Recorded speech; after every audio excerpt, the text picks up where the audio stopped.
Ignited Minds Tutorials has uploaded a series of videos on the chapter of statistics for Class X for CBSE and Maharashtra State Board covering vividly the topic, concepts, application and examples. Please watch the video till the end to get an in-depth understanding of the topic. Okay, people, we will start with almost the last chapter of mathematics. हमारा probability हो गया था, right? So this will be the last chapter that we need to cover, that is statistics. ठीक है? Statistics basically होता क्या है? एक क्या idea है आपको statistics के बारे में? What is basically statistics? What is statistics? मेरे को mean क्या होता है, median क्या होता है, उसे नहीं जानना है. लेकिन statistics की study हम करते क्यों हैं? क्या आपका मतलब इससे लेना देना है? ओके, ग्रोथ कितना हुआ वो देख लें. कौन से मतलब किसी कंपनी में ग्रोथ कितना हुआ है ना, किसी कंपनी ने क्या ग्रोथ दिखा रही है, मतलब ऊपर ट्रेंड है या डाउनवर्ड ट्रेंड है. अगर डाउनवर्ड ट्रेंड है तो किस वजह से फिर हम इन्वेस्टिगेट करेंगे उसको. ठीक है, तो स्टैटिस्टिक्स सिर्फ ग्रोथ की वजह से ही नहीं, ग्रोथ नहीं और भी बहुत सारी चीज़ों को हम देखते हैं. ठीक है, स्टैटिस्टिक्स में ग्राफ इन्वॉल्व होता है, पाई चार्ट इन्वॉल्व होता है. तो एक चीज को जैसे देखो, ह्यूमन ब्रेन का जो रिटेंशन पावर है वो थोड़ा सा कम है, लेकिन विजुअलिस्ट जो मीडियम है वो ज़्यादा इंप्रेशन छोड़ता है आपके दिमाग में. ऐसे समझो इस चीज़. ठीक है, अगर मैं यहाँ पे ब्लैक बोर्ड में टीचिंग कराऊँ, ठीक है, और इसमें अगर टीचिंग हो गई सेम चीज़, तो आपका अलग इंप्रेशन मिलेगा, है ना. मतलब आप एनिमेटेड फॉर्म में, जैसे समझो अगर मैं बोलूँ कि मेरे को उस एग्ज़ाम में 92 मिला था, फिर उसके बाद 93 मिला था, फिर उसके बाद 96 मिला था, फिर 92 मिला था. तुम बोलोगे भाई साहब क्या हो गया. ठीक है, you will not be able to comprehend. अगर मैंने इसको लिख कर भी दे दिया तुमको ऐसा ऐसा ऐसा अब देखोगे, राइट. लेकिन अगर मैं ग्राफ बनाकर दे दूँ आपको, तो आपको बराबर पता चलेगा कि आपका इम्प्रूवमेंट हो रहा है या बेसिकली डिक्लाइन हो रहा है या ऑलमोस्ट आप सेम ही रह रहे हैं. क्या ये समझ में आ रहा है? तो विजुअलाइजेशन जो है वो आपको एक फटाक से एक इंप्रेशन देता है. ठीक है, we will not be able to comprehend or play with numbers that fast, but if we are representing the data in terms of graphs or we are representing the data in terms of pie charts, then we will be able to easily comprehend the data. ठीक है, और यहाँ पे जरूरत होती है भाई साहब स्टैटिस्टिक्स की. ठीक है, इंडिया में कैलकाटा में बेसिकली स्टैटिस्टिकल इंस्टीट्यूट है जो बहुत बड़े पैमाने पे स्टैटिस्टिक्स के बारे में मैथमेटिक्स में शिक्षा देता है. ठीक है, okay, so we will talk about statistics. So what is statistics? ठीक है, what is statistics? It is basically आप यहाँ पे ट्रेंड को एनालाइज करते हैं. ठीक है, ट्रेंड को रिप्रेजेंट करते हैं. पूरे मैथमेटिक्स को आप एक विजुअल मीडिया में कन्वर्ट करते हैं. अब ये विजुअल मीडिया हिस्टोग्राम हो सकता है, वैसे ऐसा ही ग्राफ हो सकता है, नॉर्मल सा पाई चार्ट हो सकता है, इट कैन बी एनीथिंग. ठीक है, okay. So collection, presentation and analysis. अभी अगर आपको बोलोगे कि देखो बहुत बड़े डेटा की जब सैम्पलिंग होती है, ठीक है, तो एक बहुत बड़े डेटा को हमको बेसिकली सेग्रीगेट करना पड़ता है. तो पहला तो हमारा कलेक्शन होना चाहिए.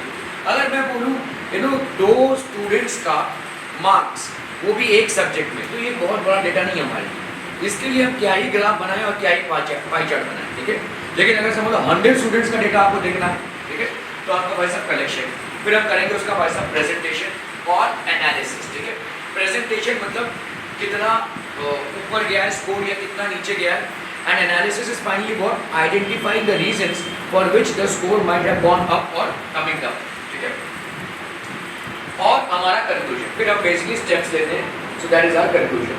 okay, group frequency distribution. classes आपके पास अब जैसे क्लास हो गया 0 to 10, frequency कितनी हो जाएगी 5, 10 to 20 frequency कितनी हो जाएगी 7, 20 to 30 frequency कितनी हो जाएगी 10, 30 to 40 जैसे आपका हो गया 8. ऐसा वैसा आपके क्लासेस होते हैं और यहाँ पर होती है फ्रीक्वेंसी. फ्रीक्वेंसी मतलब कैसा है, जैसे समझो 0 से 10 मार्क्स किसको मिले हैं, 5 स्टूडेंट्स को मिले हैं. 10 से 20 मार्क्स में कितने स्टूडेंट्स हैं, 7 स्टूडेंट्स हैं. 20 से 30 मार्क्स में 10 स्टूडेंट्स हैं और 30 से 40 में 8 स्टूडेंट्स हैं. फ्रीक्वेंसी इसको बोलते हैं. ठीक है, we call this as frequency. कितने नंबर हैं उसमें, ठीक है, how many people are there, that is called frequency. Classes are of 2 types. एक होता है भाई साहब डिसकंटिन्यूअस क्लास और एक होता है आपका कंटिन्यूअस क्लास. अभी डिसकंटिन्यूअस क्लास कैसा होगा, जैसे अगर मैं बोलूँ 10 to 20 ये क्लास हो गया, और फिर मैं बोलूँ 21 to 30, ठीक है, फिर मैं बोलूँ 31 to 40, तो इसका मतलब आप देख रहे हो यहाँ पे एंड हो रहा है 20 पे, लेकिन यहाँ पे स्टार्ट हो रहा है 21 पे, तो ये डिसकंटिन्यूअस क्लास है.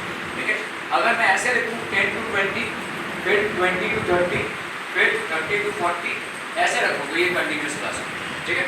फिर तो आप बताइए मुझे इस 20 की गिनती में इसमें करूँ या इसमें, दोनों में नहीं कर सकता, है ना, एक में करना पड़ेगा मुझे, तो इसमें होगी या इसमें होगी, सो दैट विल डिवाइड, ठीक है। तो 20 की गिनती भले ही एक में होगी लेकिन ये कंटिन्यूस क्लास हो जाएगी, क्लियर है, क्लियर है। डिसकंटिन्यूस क्लास मतलब 20 से लेकर 1 तक जितनी भी वैल्यूज हैं उसको आपने कंसीडर नहीं किया, देखिए यू हैव नॉट कंसीडर्ड, देखिए दोज वैल्यूज, ओके। तो जैसे फॉर एग्जांपल 1 to 10, ठीक है, 11 to 20 हो गया डिसकंटिन्यूस क्लास, क्योंकि 10 से 11 का डेटा तो हमने कंसीडर ही नहीं किया, ठीक है, तो डिसकंटिन्यूस क्लास हो गया। 20 से 21 का डेटा आपने कंसीडर ही नहीं किया है, ठीक है, तो ये डिसकंटिन्यूस क्लास हो गया। कंटिन्यूस क्लास कैसा होगा वैसा, 0 to 10, 10 to 20, 20 to 30। ये बात और है कि इस 10 को आप यहाँ पे कंसीडर करेंगे, यहाँ पे नहीं, इस 20 को आप यहाँ पे कंसीडर करेंगे, यहाँ पे नहीं, that is a different issue, ठीक है, okay. To convert discontinuous to continuous classes there are 2 steps, ठीक है। अगर आपको डिसकंटिन्यूअस डेटा दिया हुआ है, ठीक है, इसको अगर आपको कंटिन्यूअस में निकालना है तो आपके 2 स्टेप्स हैं।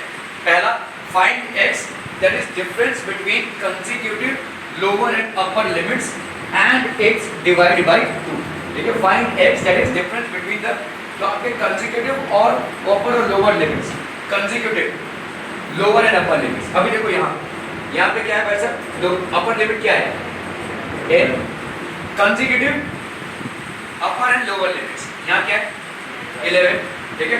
तो आप क्या करोगे भाई साहब, डिफरेंस बिटवीन द कंसेक्यूटिव, इनमें क्या डिफरेंस होगा, 11 - 10 कितना हो जाएगा 1, 1 को डिवाइड करो किससे 2 से, तो कितना आया 0.5, तो आपका क्या हो जाएगा भाई साहब 1 से लेकर, ठीक है, ये होगा आपका 0.5 से लेकर 10.5, ये हो जाएगा अभी 10.5 से लेकर 20.5, ये हो जाएगा अभी आपका 20.5 से लेकर 30.5, ये कर रहे हैं, समझ में आ रही है।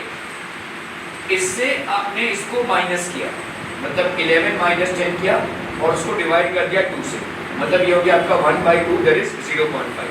अभी ये 0.5 इससे सब्ट्रैक्ट करते जाएंगे और 0.5 इस पे ऐड करते जाएंगे, तो आपका भाई साहब 1 से 0.5 किया माइनस, तो ये हो गया 0.5, 10 पे 0.5 ऐड किया तो 10.5, 11 से 0.5 माइनस किया तो 10.5, 20 पे 0.5 ऐड किया तो 20.5, and so on and so forth. Are we clear on this one people, ठीक है। तो इस तरह से आप डिसकंटिन्यूअस क्लास को कंटिन्यूअस क्लास में कन्वर्ट करें। Subtract from the, subtract x, तुम्हारा x यहाँ पे कितना है 0.5 फ्रॉम द लोअर लिमिट, तो लोअर लिमिट से तुमने 1 से 0.5 को सब्ट्रैक्ट किया, कितना है 0.5, and add x to the upper limit, 10 पे तुमने अपर लिमिट पे 0.5 ऐड किया तो कितना आ गया 10.5, ऐसा तुम्हारा बनता जाएगा। अभी अगेन 11 है, 11 से सब्ट्रैक्ट करोगे क्या x को 0.5, तो ये हो गया तुम्हारा 10.5, और 20 पे 0.5 ऐड करोगे तो कितना हो जाएगा 20.5, and so on and so, ठीक है। Subtract x from the lower limit and add x to the upper limit of every class in the given set of discontinuous classes, ठीक है। So let's convert continuous discontinuous to difference between the consecutive lower and upper limit divided by 2। तो आप भाई साहब यहाँ पे कर लीजिए, तो यहाँ पे 10 और 11 है, इनके बीच का डिफरेंस कितना हो गया 1 डिवाइडेड बाय 2, 0.5, ठीक है। तो x की वैल्यू भाई साहब कितनी आ गई 0.5, तो यहाँ पे आपने 1 से 0.5 को माइनस किया, ये हो गया 0.5, 10 पे आपने 0.5 को ऐड किया तो ये हो गया 10.5। The same operation you are going to do to the next class as well. 11 से 0.5 को माइनस करोगे तो आ गया 10.5, 20 पे 0.5 को ऐड करोगे तो 20.5, ठीक है, okay. So that will be basically how it is done, clear. तो आपको डिसकंटिन्यूअस क्लास से कंटिन्यूअस क्लास मिलने के लिए क्या करना पड़ेगा, 2 कंसेक्यूटिव क्लासेस में से जो डिफरेंस आएगा अपर और लोअर लिमिट का, उसको आप डिवाइड करेंगे 2 से, ये देगा आपको x। यही चीज को आप हर लोअर लिमिट से माइनस करते जाएंगे और यही चीज को आप हर अपर लिमिट पे ऐड करते जाएंगे, तो आपका डिसकंटिन्यूअस क्लास किस में कन्वर्ट हो जाएगा कंटिन्यूअस क्लास, ठीक है, okay. Now we will work to a class work और mid point of a class. तो क्लास वर्क और mid point of a class, ठीक है, lower limit plus upper limit upon 2, it is denoted by xi in the entire chapter, ठीक है। तो आप जैसे क्लास मार्क है 1 से लेकर 10 तक, तो क्लास मार्क आपका क्या हो जाएगा, ठीक है, what will be the class mark, तो this will be 1 + 10 upon 2, that is 5.5, ये हो जाएगा वैसे 15.5, ठीक है। तो 0 से 10 अगर तो 1 से लेकर 10 है, तो 1 से लेकर 10 है, तो इसका क्लास मार्क कितना हो जाएगा, lower limit plus upper limit, that is 1 + 10 upon 2, 11/2 कितना आ जाएगा 5.5, 11 + 20 अपॉन 2 कितना आ जाएगा 21/2, that will give you sorry अपना 11 31/2 31/2 का आ जाएगा 15.5। आपको बार बार नहीं कैलकुलेट करना है, इस पे 10 ऐड करते जाओ। पहला निकाल लिया 5.5, उसमें 10 ऐड करते जाओ तो आपको मिल जाएगा सब, ठीक है। एक्चुअली में वो मीन कर रहा है क्या 1 + 10/2 या 11 + 20/2 31 + 30 21 + 30/2, ये आंसर है, ठीक है। यहाँ पे क्या करें, देखो 0 to 10 है तो इसका भाई साहब क्लास मार्क कितना हो जाएगा, we can say 0 + 10/2 that is 10/2 that is 5, 10 + 20/2 that is 15, 20 + 30/2 that is 25, वही 10 का डिफरेंस आएगा, ठीक है। So it will again create a difference of 10, ठीक है। Class width h is found by subtracting two consecutive lower limits of two consecutive upper limits, ठीक है। Class width को हम कैसे फाइंड करते हैं भाई साहब, ठीक है। is found by subtracting two consecutive lower limits, दो consecutive lower limits को हम subtract करते हैं, या दो consecutive कुछ नहीं है भाई साहब, 10 - 0 करोगे तो 10 मान जाएगा, ठीक है। Class width h can be found by subtracting two consecutive class marks. Also add class width to any one class mark, we get the next class mark. देखो यहाँ पे क्लास मार्क क्या है, अभी क्लास विड्थ कितना है, यहाँ पे 10 है ना, तो क्लास विड्थ कितना हो गया 10, इस पे तुम 10 ऐड कर दोगे तो नेक्स्ट h मिल जाएगा, ठीक है, नेक्स्ट क्लास मार्क मिल जाएगा। इस पे 10 ऐड करोगे तो नेक्स्ट क्लास मार्क मिल जाएगा, वही बोला जाएगा। क्लास मार्क तुम्हारे इस वैल्यू के लिए कितना है 5, और तुम्हारा क्लास विड्थ h कितना है यहाँ पे 10, तो 5 + 10 कर दोगे 15 आ जाएगा, 15 + 10 कर दोगे तो 25 आ जाएगा, ठीक है, clear. Measurement of central tendency of a data, ठीक है, किसी भी डेटा का सेंट्रल टेंडेंसी को मेजर करना, मीन मीडियन मोड, ये 3 चक्कर है जो आपको भाई साहब अंडरस्टैंड करना पड़ेगा। There are 3 things that you have to basically understand, mean, median and mode, ठीक है, इन स्टैटिस्टिक्स, ठीक है। So what is mean, what is median and what is mode. Okay, direct method है, अज्यूम्ड मीन मेथड है। Mean को calculate करने के 2 methods हैं, ठीक है। There are 2 methods to calculate, one is called the direct method and the other one is the assumed mean method, ठीक है। मीडियन स्टेप डेविएशन मेथड एक और, ठीक है, ये step deviation method. So direct method हम देख रहे हैं, अभी हम किसकी बात कर रहे हैं भाई साहब, मीन, ठीक है। जैसे आप अगर बोर्ड में बताते हैं कि मेरा 80% आया है, तो इसका मतलब हर सब्जेक्ट में आपको 80% नहीं मिला है, तो मतलब क्या हो जाएगा, सारे सब्जेक्ट के marks upon total number of subjects वो आपको 80% देगा, that is how it is basically 80%। Clear है, समझ में आ रही है। तो इसका मतलब ये नहीं, तो इसका मतलब क्या होगा, कोई सब्जेक्ट रहेगा जहाँ पे आपको 80 से ज़्यादा मिला हो, और कोई सब्जेक्ट ऐसा भी रहेगा जहाँ पे आपको 80 से कम भी मिला हो, ठीक है, क्लियर। तो that is what we mean by mean. आप जब बताते हैं कि मेरे को इतना परसेंटेज मिला है, what you are actually indicating is the mean of your marks, ठीक है। आप अपना एवरेज या मीन बता रहे हैं, ठीक है, क्लियर है। ओके, सो स्टेप 1 आपका क्या है भाई साहब, क्लास विड्थ, ठीक है, ये डायरेक्ट मेथड। तो class interval, class mark, frequency and fi xi। तो क्लास इंटरवल, लेट्स से आपने भाई साहब यहाँ पे देखो, ये आपका क्लास इंटरवल है, 0 to 10, 10 to 20, इसको लिखेंगे। क्लास मार्क मतलब बीच वाला वैल्यू, तो अगर 0 to 10 है तो क्लास मार्क क्या हो जाएगा 5, ठीक है। अगर भाई साहब 1 to 10 है तो क्लास मार्क क्या हो जाएगा 5.5, 1 + 10 करेंगे अपॉन 2 करेंगे 5.5। दूसरा क्या हो जाएगा आपका, प्लस 10 कर देंगे तो अब क्या हो जाएगा 10.5, 15.5, ठीक है। तीसरा क्या हो जाएगा 25.5, ठीक है। फ्रीक्वेंसी है भाई साहब, फ्रीक्वेंसी, और यहाँ पे क्या करेंगे, इस फ्रीक्वेंसी को xi के साथ मल्टीप्लाई करेंगे, ये आपका समेशन ऑफ fi xi, इस पूरे को ऐड करेंगे, ये समेशन ऑफ फ्रीक्वेंसी, क्लियर है, समझ में आ रहा है ये। तो मीन कितना हो जाएगा आपका, mean x bar summation xi fi upon summation fi, are be clear. यहाँ पे वैसा कटेगा नहीं, ठीक है, ये समेशन fi xi है, मतलब ये इसको ऐड करके आ रहा है, ठीक है। तो ऐसा समेशन fi और समेशन fi ऐसा कटेगा नहीं है, ठीक है। Summation fi into xi upon summation fi is equal to mean, और इसको बोलते हैं क्या, डायरेक्ट मेथड, ठीक है, this is direct method. Okay, let's see here. तो एक एग्जांपल लेते हैं, a survey was conducted by a group of students as a part of their environment awareness program, in which they collected the following data regarding the number of plants in 20 houses in a locality. Find the mean number of plants per house. तो number of plants 0 से 2 कितने ऐसे आपको भाई साहब houses मिले, 1, 2 से 4 plants आपको 2 houses मिले, 4 to 6 1, 6 to 8 plants 5 houses, 8 to 10 6, 10 to 12 2, 12 to 14 3, ठीक है। आपको भाई साहब यहाँ पे फाइंड आउट करना है mean, What which method did you use in finding the mean and why? तो आपने भाई साहब यहाँ पे mean यूज करना है. What do we need to find? Obviously mean. ठीक है, find the mean number of plants per house. तो आपको यहाँ पे mean को find करना है. तो क्लास इंटरवल ले लेते हैं, class mark frequency F I x i. Class interval यहाँ पे क्या है बोलो, 0 to 2, 2 to 4, 4 to 6, 8 to 10. दो बार क्या हो गया वैसा 8 to 10.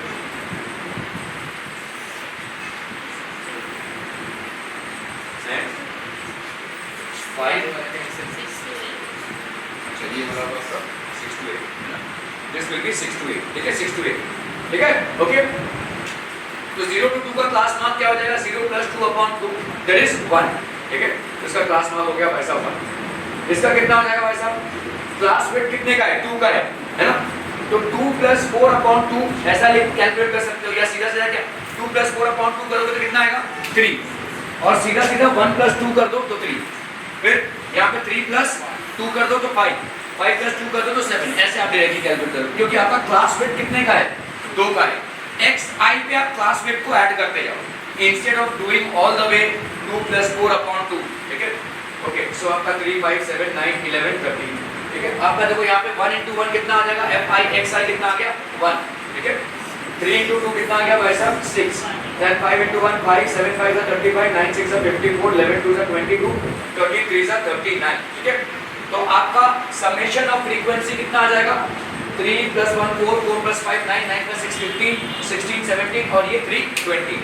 तो समेशन एफ आई कितना हो जाएगा आपका 20. समेशन एफ आई एक्स आई 7 5 12 17 21 22 23 23 और 9 कितना हो गया वैसा आपका 162. चलिए वैसा 162. ओके, सो यहाँ पे हो गया समेशन एफ आई 120 और इसका आ गया 162. मीन कितना हो जाएगा, summation F I x I upon summation F I.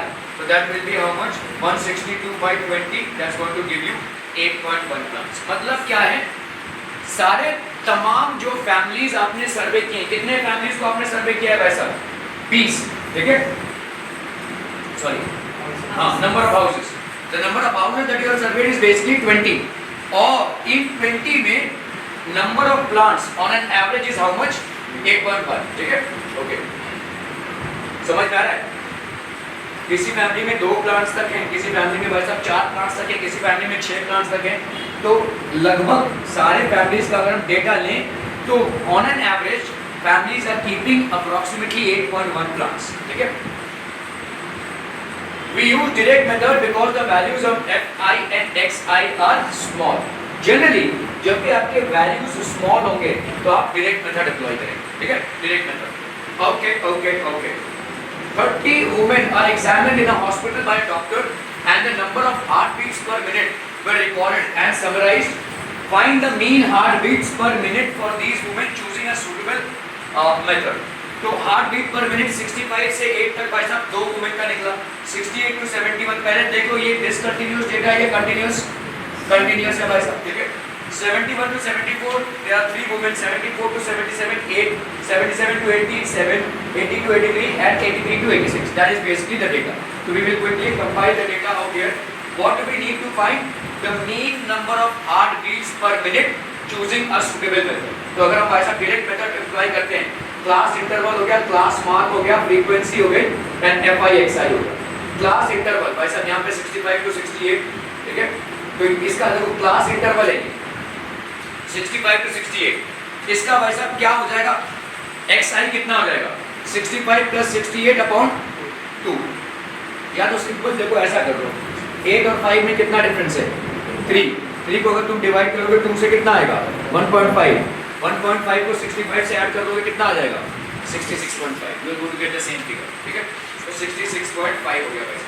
ठीक है, अभी 66 कितने का वैसे इंटरवल है 3 का, तो दूसरा नंबर क्या होगा 69.5. तीसरा वाला क्या आ जाएगा 69, 72.5, 75.5. ऐसा 3 पैसा ऐड करते जाओ, एच जो है तुम ऐड करते जाओ. ठीक है, 66.5 यहाँ पे हो जाएगा 69, 72. ठीक है, ऐसा हो जाएगा. अभी इसको हम 2 से मल्टीप्लाई कर रहे हैं तो कितना आ गया 133, 278, 270. तो ऐसा वैसा हम ऐड करते जा रहे हैं. ठीक है, ओके. समेशन ऑफ फ्रीक्वेंसी ये कितना हो गया वैसा 30. Summation of F I x I कितना हो गया वैसा 2277. मीन कितना हो जाएगा summation F I x I upon summation of F I that is 2277 upon भाई साहब हो गया 30 that is 75.9. So mean is 75.9 heart beats per minute. Are we clear on this one people? Direct method आप यहां पे apply करके इसको calculate कर रहे हैं. ठीक है. The following table gives the literacy rate in percentage of 35 cities. Find the mean literacy rate. तो आपका भाई साहब literacy rate in percentage 45 to 55%. ठीक है. Number of cities कितने हैं भाई साहब? 3. 55 to 65% 10. Literacy rate होता क्या है वैसे? By the way, पर्सन एक लैंग्वेज आती है लिटरेट पर्सन से बोलता है लिटरेसी मतलब कितने लोग वहाँ पे पढ़ना लिखना जानते हैं. एक पर्टिकुलर लैंग्वेज अगर आपकी 7 साल की उम्र हो गई है 7 years, if you have attained 7 years of age and you can read, write and understand one language, at least one language, you are considered a literate person as per UNO. ठीक है. वर्ल्ड में ये इसको मान्यता दी गई है. ठीक है. सिर्फ इंडिया में नहीं, वर्ल्ड में. ठीक है. हो सकता है आपने कॉलेज की सीढ़ियाँ ना चढ़ी हो, लेकिन अगर आपने वैसा ये किया है, ठीक है, if you know how to read, write and understand one language, it is called you are literate. तो हम कैसे फाइंड आउट करते हैं लोग लिटरेट है कि नहीं? घर घर में जाकर आपको आप पढ़ना लिखना जानते हैं, पढ़ना लिखना सीखो तो बुक से पढ़ने वाला नहीं. कैसे कैसे फाइंड आउट करते हैं? कैसे फाइंड आउट करते हैं? अरे भाई साहब आपका आधार कार्ड में अगर आप शिक्षित नहीं होंगे तो साइन नहीं कर पाएंगे. क्या लगाएंगे आप? अंगूठा. ठीक है. तो अंगूठा अगर लगाएंगे तो जो लोग भी अंगूठा लगाते हैं, ठीक है, अपना थंब इंप्रेशन छोड़ते हैं instead of signature, they are considered as illiterate. और समझो भाई साहब इंडिया में इसका परसेंटेज अभी भी कितना है? 25%. मतलब बाकी के 85% लिटरेट मतलब इन रियल सेंस लिटरेट नहीं है. ठीक है. They are not literate in the real sense. मतलब उनको अभी भाई साहब एक भाषा को पढ़ने के लिए उनको काहे का स्कूल जाना. ठीक है. ऐसे चलते बोलते आप सीख जाओगे, है ना. तो ये तो क्या लिटरेसी रेट आपका 45 to 55% है. 3 सिटीज में 55 to 65 10, 65 to 75 11, 75 to 85 8 और 85 to 95 आपका 3 सिटीज में. ठीक है.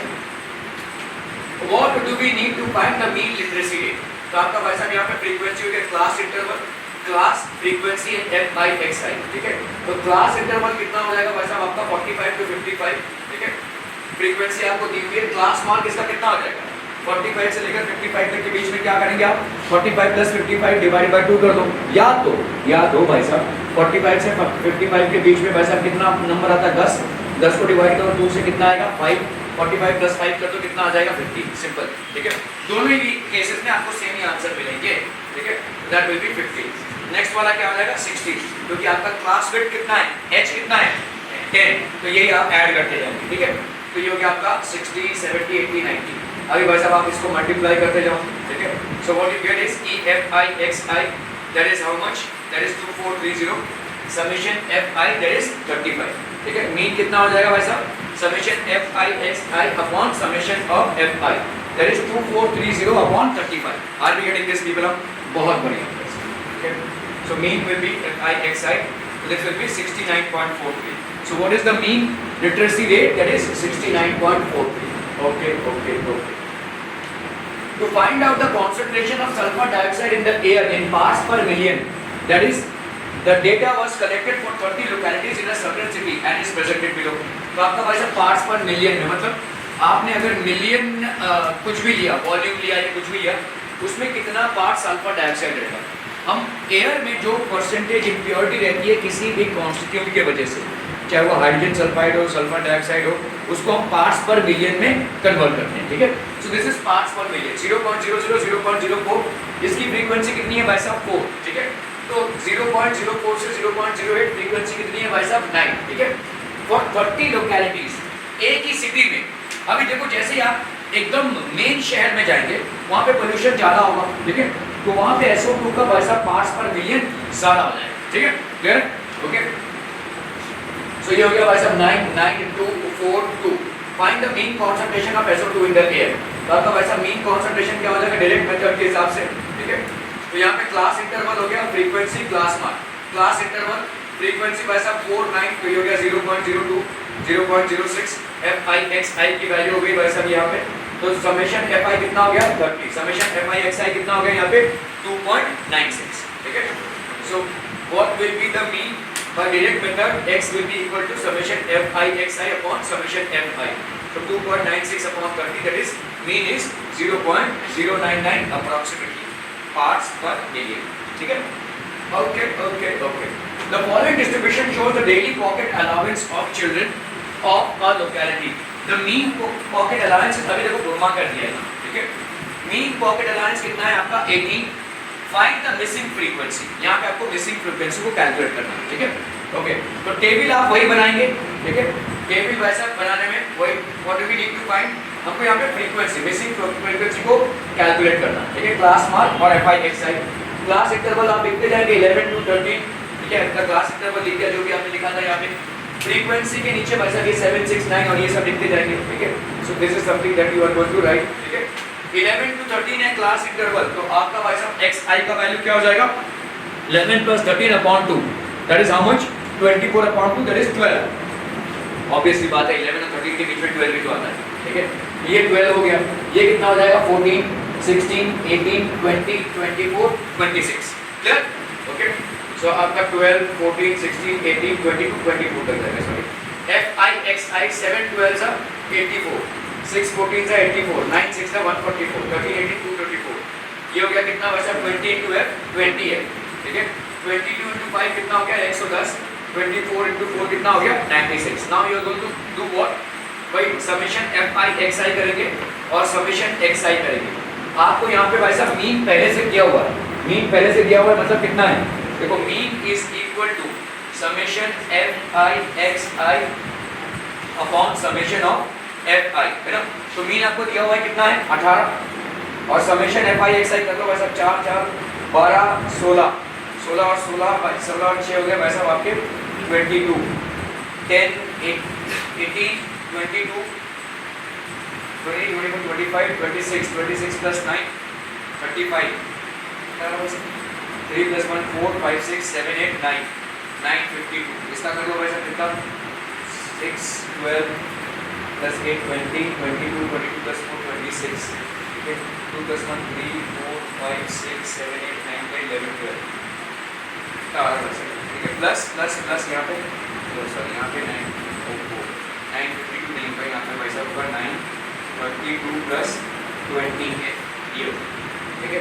932 plus 20 है, इसको तो ऐड नहीं कर सकते ना, ठीक है? इसको ऐड नहीं कर सकते. क्लियर है? Are we clear this one people? और इसको फाइंड करना है, इसको आप मल्टीप्लाई करो 18 into 126 is equal to 932, ठीक है? प्लस 20 है. अब ये देखो f की वैल्यू यहाँ से मिल जाएगी, ठीक है? ओके, सो यहाँ पे भाई साहब आ गया आपका 44 प्लस f और एफ आई एक्स आई आ गया भाई साहब कितना? 752, सॉरी 752 है भाई साहब, ओके? 752 प्लस 20 है, तो F I x I by F I तो 18 हो गया भाई साहब कितना? 752 प्लस 20 है, और यहाँ पे भी इस f को हम ऐड नहीं कर सकते, ये 44 ही ले जाएगा, ठीक है? So this will be 44 plus f, so this is going to be how much? This is going to be 20. f की वैल्यू आ गई भाई साहब 20, ठीक है? The mean of the following distribution is 62.8 and the sum of the frequencies is 50. Compute the missing frequencies f1 and f2. Try करेंगे? यही है वैसा, फटाफट.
वैसे क्यों लिख रहा है, क्यों लिख रहा है वैसे? सीधा टेबल बना देना यहाँ से उतार के। देख मैं तो टेबल बना हुआ नहीं, ऐसे ही कर दूंगा यहाँ पे, मतलब ऐसे ही कर सकते हैं ना अपन इसको, कोई बहुत बड़ा कैलकुलेशन है नहीं। यहाँ पे अगर f की बात करें, ये हो गया आपका fi है ना, ये हो गया भाई साहब क्लास इंटरवल। तो आपको यहाँ पे xi की वैल्यू निकालनी है। यहाँ पे कितना हो जाएगा, देखो 0 to 10 20 है, तो ये कितना हो जाएगा 10, ये हो गया भाई साहब 30, ठीक है, ये हो गया आपका 50 70, ठीक है 90, और ये हो गया कितना 100, ठीक है। फिर 110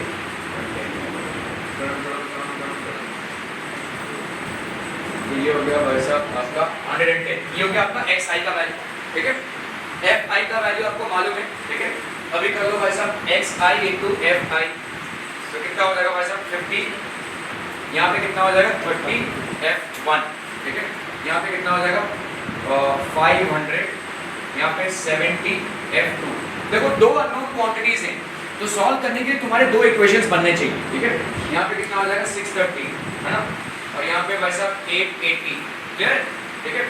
तो अगर हम करते हैं यहाँ पे समेशन ऑफ fi xi कितना हो जाएगा, बोलो यहाँ पे 0, इसको ऐड नहीं कर सकते, 0 0 और ये 0 और ये 0, ये हो गया 0, ठीक है। और कितना हुआ बोलो 5 प्लस 7 नहीं 5 प्लस 3 8 प्लस 8 16, ठीक है।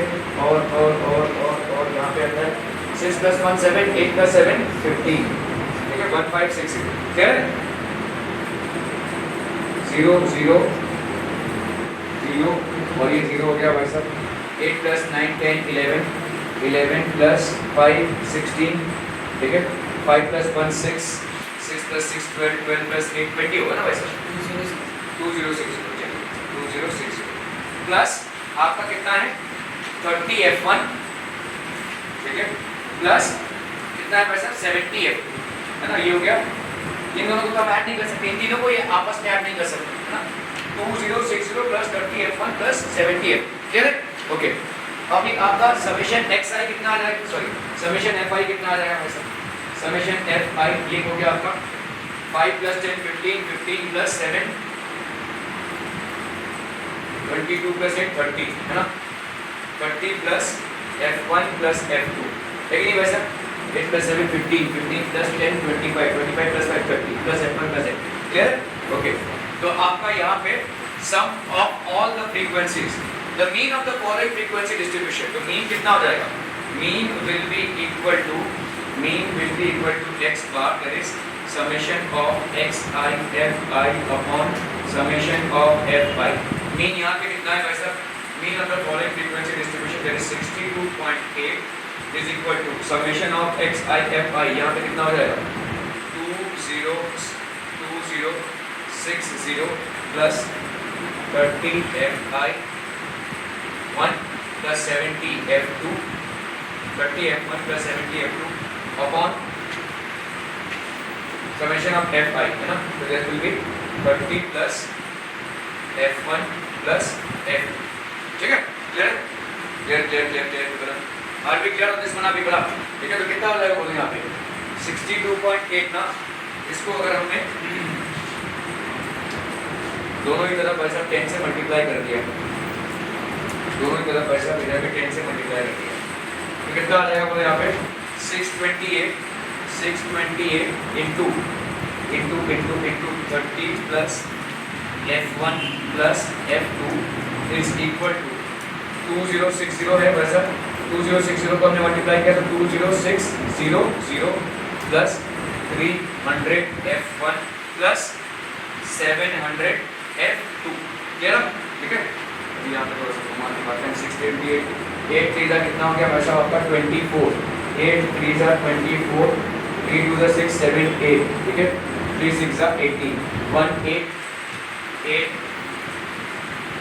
8 3 24, 3 2 6 7 8 6 3 18, 1 8 8 4 और ये हो गया 0 प्लस 628 f1 प्लस 628 f2, ठीक है, is equal to 20600 plus 300 f1 plus 300 f2, ठीक है, क्लियर। अभी इसको वैसा इधर लेकर जाओ, ये कितना हो जाएगा 20600 माइनस 18840, ठीक है।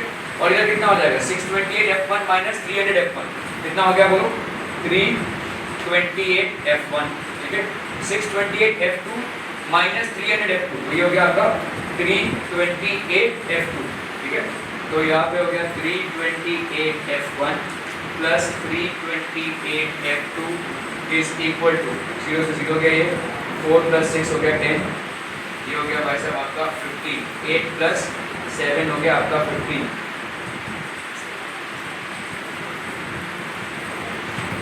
और यहाँ पे कितना हो गया भाई साहब 15, तो ये हो गया 9, 9 से 8 गया 1, क्या सही जा रहा है वैसे कितना है नहीं है 220600 0 4 plus 6 10 8 plus 7 15 9 से गया 1,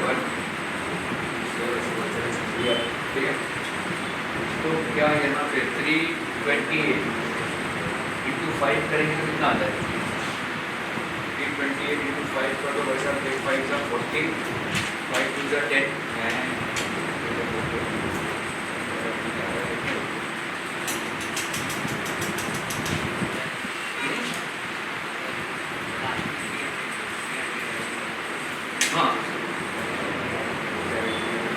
अरे हाँ ये 700 है ना, यस 770 F2 है ना, ये 700 आएगा। तो तुम्हारा भाई साहब यहाँ पे आउट ऑफ द वे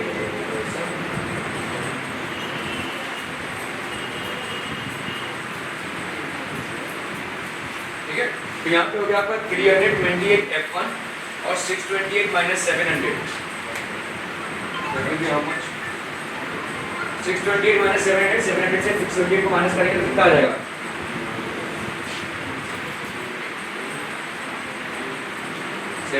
72 ना, 72 F2, ये माइनस में आ जाएगा वैसा आपका,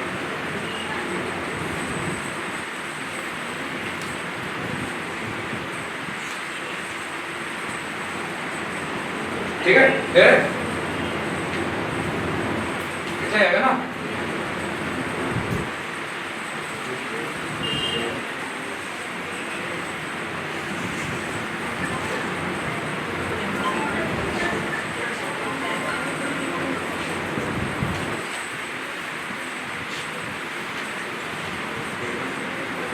लीजिए जरा आंसर इसको 2 से डिवाइड, 2 से 3 से 4 से 4 8 का 32,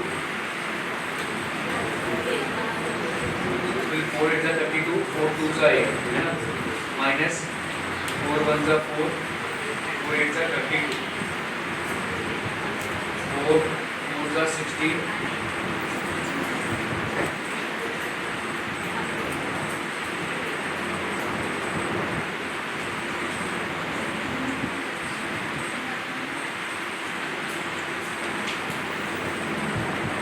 4 4 16,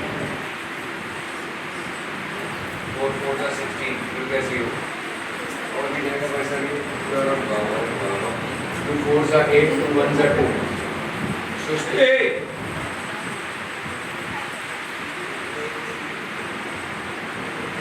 9 F2 is equal to 220, ये हो गया आपका इक्वेशन 1, ठीक है। फिर 41 F1 minus 9 F2 is equal to 220, clear. Okay, तो इक्वेशन 2 भी चाहिए रहेगा आपका।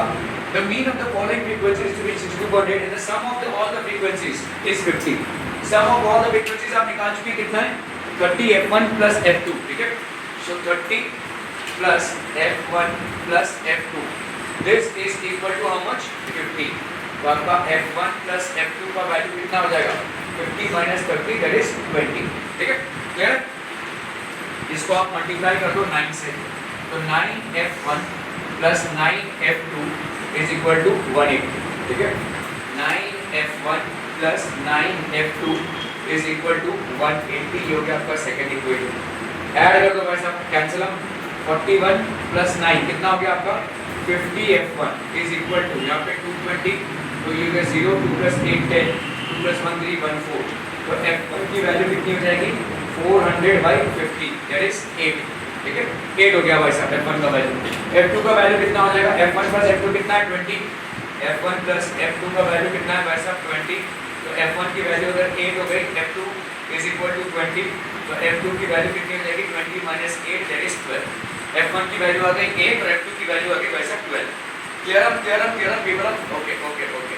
तो आपने भाई साहब यहाँ पे क्लास इंटरवल डाला, फ्रीक्वेंसी डाला भाई साहब यहाँ पे क्लास मार्क्स, तो 0 से 20 के बीच में भाई साहब आपका कितना 10, 30, फिर 50, 70, 90 और यहाँ पे हो जाएगा 110, ठीक है फ्रीक्वेंसी है आपका। और यहाँ पे एफ आई एक्स है, तो आप ऐसा इसको मल्टीप्लाई करते जाएंगे, तो ये हो गया आपका 570 इंटू F2 70 F2 90 630 आ जाएगा 100 टू 10 880, ठीक है इसको ऐड कर लो भाई साहब, टोटल यहाँ पे कितना आ गया, सो this will B summation of fi will be 30 plus f1 plus f2, okay summation of fi xi will be 2060 plus 30 f1 plus 70 f2, ठीक है मीन कितना हो गया आपका भाई साहब summation of fi xi upon summation of f1, तो 2062.8 है, 2060 plus 30 f1 plus 30 70 f2 plus 30 plus f1 plus f2, so this will be how much of people, this will be 20 minus f1, तो figure हो गया आपका 62.8, तो 50 इसको अगर हम करते हैं तो आपका भाई साहब f1 is equal to how much देखिए ये भी आ, ठीक है और f2 का वैल्यू कितना आ जाएगा भाई साहब 20 माइनस 8 दैट इज 12, वही 8 और 12 आ जाएगा। क्लियर है, are we clear on this one people? Okay okay okay.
Okay so assumed mean method, तो हमने डायरेक्ट मेथड देखा, डायरेक्ट मेथड में क्या हो जाएगा भाई साहब आपका mean will be equal to summation of F I x I upon summation of F i, ये हो गया आपका डायरेक्ट मीन, ठीक है फिर समझ में आता है ये, ठीक है ओके। अब हम अज्यूम्ड मीन मेथड की बात करेंगे। अज्यूम्ड मीन में आपका मीन कितना हो जाएगा, assumed mean A plus summation of F I D I upon summation of F I, तो ऑब्वियसली ये वाला क्वेश्चन आपका सेम ही रहा, ठीक है ये आपका अज्यूम्ड मीन है, ये आप मान लेंगे कि ये मीन है, ठीक है ये कहीं बीच की वैल्यू होगी, आप एक वैल्यू उठाएंगे और डी आपका बेसिकली डिफरेंस है, सो वी विल सी, ठीक है तो यहाँ पे मीन ए हो गया आपका अज्यूम्ड मीन, f1 हो गया आपका फ्रीक्वेंसी और d हो गया आपका डेविएशन, ठीक है फ्रीक्वेंसी डेविएशन आपके अज्यूम्ड मीन से, ठीक है विल सी दिस, ठीक है the measurement in millimeter of diameters of the head of screws are given below, तो diameter in millimeter 30 to 35, number of screws कितने हैं 10, 36 to 38 90 and so on and so forth, ठीक है तो calculate the mean diameter by assumed mean method, तो class interval हो गया ये, ठीक है frequency हो गई भाई साहब, ठीक है width of the class, तो यहाँ पे 33 to 35 मतलब हो गया आपका 34 37 40 43 46, frequency भाई साहब आपकी हो गई, ठीक है फ्रीक्वेंसी ओके। अभी आपका भाई साहब यहाँ पे डी है, डी कितना है आपका एक्स आई माइनस ए है, तो x I minus A x I assume, अभी देखो यहाँ पे आप एक इनमें से किसी को अज्यूम ले, समझ में आ रहा है और हमेशा बीच की वैल्यूज को ही लीजिए, ठीक है विल सी वाई, ऐसा नहीं है आप इसको भी अज्यूम मीन ले सकते हैं, आप इसको भी अज्यूम मीन ले सकते हैं, लेकिन कायदे से जो बीच में होगा अप्रोक्सीमेटली उसकी वैल्यू है, तो हम यहाँ पे अज्यूम लिविंग लेते हैं, ठीक है we assume any one value from xi column as a, that is assumed mean, कोई एक वैल्यू हम उठा लेते हैं, preferably the middle value, preferably मतलब ज्यादा करके मिडिल वैल्यू उठाइए, आपके कैलकुलेशंस में कंफ्यूजन होने की संभावना कम होगी, ठीक है वरना कभी कभी ये वैल्यू उठा सकते हैं, ये वैल्यू उठा सकते हैं, assumed mean में आप कोई भी वैल्यू उठा सकते हैं, लेकिन मिडिल वाली value will be more a much better choice. तो आपने यहाँ पे 40 को क्या मान लिया, अज्यूम्ड मीन मान लिया, ठीक है। ओके, सो अज्यूम्ड मीन को आपने क्या माना है भाई साहब 40। अभी डेविएशन कैलकुलेट कर रहे हैं, मतलब एक्स आई से ए को माइनस करेंगे, ठीक है। एक्स आई यहाँ पे क्या है 34, इससे ए को माइनस कीजिए, कितना है 40, तो आपको कितना मिल जाएगा -6, ठीक है। ये हो गया -6। क्या दूसरी वाली वैल्यू बता सकते हो भाई साहब कितनी हो जाएगी, इसमें भी h ऐड कर दो, ठीक है, आपको सेम मिल जाएगा, आपको मिल जाएगा -3, ये हो जाएगा 0, ये हो जाएगा +3 और ये हो जाएगा भाई साहब 6, ठीक है। क्लियर है, 6 हो गया, -3 हो गया, 0, 3 और 6, क्योंकि इसको जब आप ऐड करोगे ना तो आपका 0 आना चाहिए, ठीक है। इसको जब आप ऐड करोगे तो आपका 0 आएगा ही आएगा, ठीक है। ओके, अभी हम क्या करेंगे, क्या भाई साहब वी राइट f1 * d1, ठीक है। f1 मतलब fi और भाई साहब di, तो 10 माइनस ये हो गया -16, ठीक है, -16, सो this will B -60, this will B -57, 0, 63, 160, ठीक है। Summation of fi, there is summation of frequencies is giving you what 100, summation of fi di is giving you what भाई साहब आपका इसको सम करेंगे तो कितना आ जाएगा 108, ठीक है। अभी आप भाई साहब क्या फॉर्मूला लगाएंगे, x is equal to assumed mean plus summation of fi di upon summation of fi, तो आप यहाँ पे 40 रखेंगे इसको, ठीक है, और यहाँ पे summation of fi di मतलब ये हो गया आपका 108/100, ठीक है। तो 40 प्लस यहाँ पे आप देख सकते हैं क्या 1.08, 1.0, तो 41.08 will be your answer। वाह, clear? Are we clear on this one people? Okay, तो ये हो गया आपका 40 प्लस तो 41.08, तो मीन आपका कितना हो गया 41.08, ठीक है। Okay okay okay, so a class teacher has the following absentee record of 40 students of a class for the whole term, find the mean number of days a student was absent, ठीक है। तो आपका 0 से 6 दिन वाले absent जो है, तो 40 दिनों में जितने बच्चे 6 दिन के लिए एब्सेंट है वो होगा आपका 11, 6 से 10 में मतलब आपका हो गया 10, ठीक है। 10 से 14 दिन एब्सेंट है, ये हो गया श्रेया, ठीक है।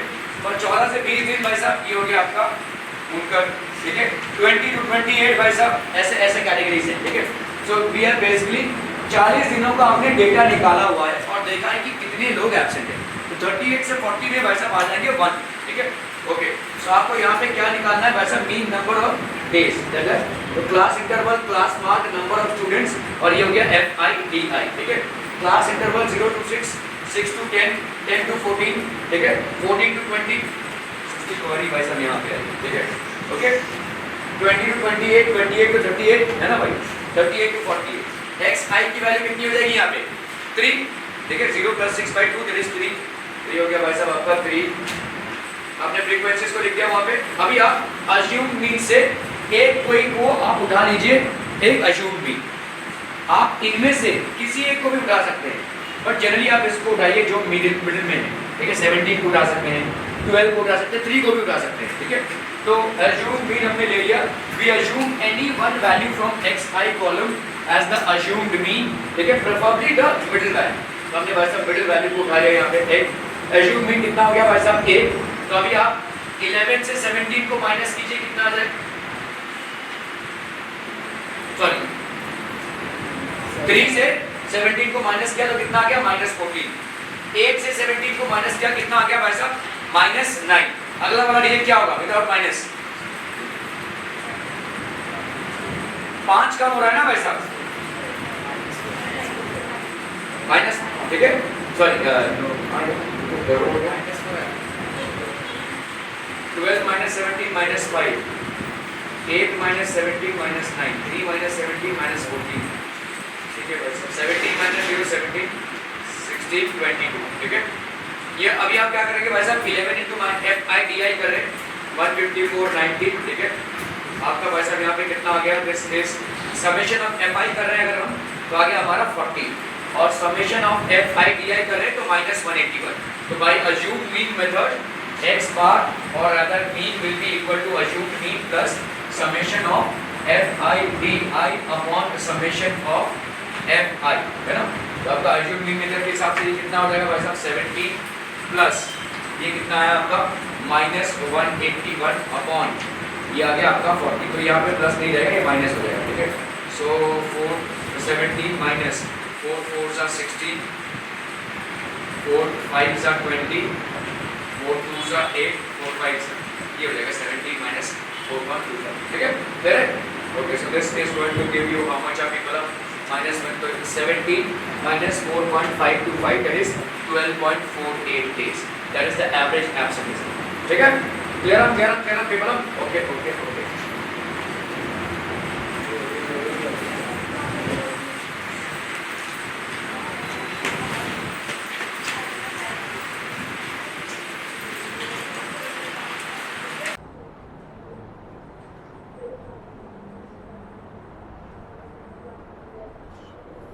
Okay, the following table shows the ages of patients admitted in a hospital during a year. तो आपके भाई साहब टेबल है for finding the mode must be continuous. तो हमने क्या किया भाई साहब यहाँ पे 5 to 15, 15 to 25, 25 to 35, 35 to 45, 45 to 55 और 55 to 65. क्या ये एक कंटिन्यूस है data? This is basically continuous. क्या मॉडल क्लास फाइंड आउट करने के लिए ये सफिशिएंट है, पर्याप्त है? ओके. नंबर ऑफ पेशेंट्स भाई साहब कितने हो गए? 6 11. ओके, तो ये एच हो गया भाई साहब आपका कितना? 10. 35 से 45 maximum frequency is 23. The corresponding 35 to 45 ये होगा क्या आपका model class. This will be basically the model class. Frequency कितनी हो गई भाई साहब? ये हो गया F0, F0 2, तो L will be 35, H will be 10, F1 23, F0 कितना हो गया भाई साहब आपका 21 एंड F2 इज 14. ठीक है, so this will be mode L plus F1 ठीक है into H. 35 plus 23 minus 21 upon 2 into 23, तो ये हो गया आपका 10.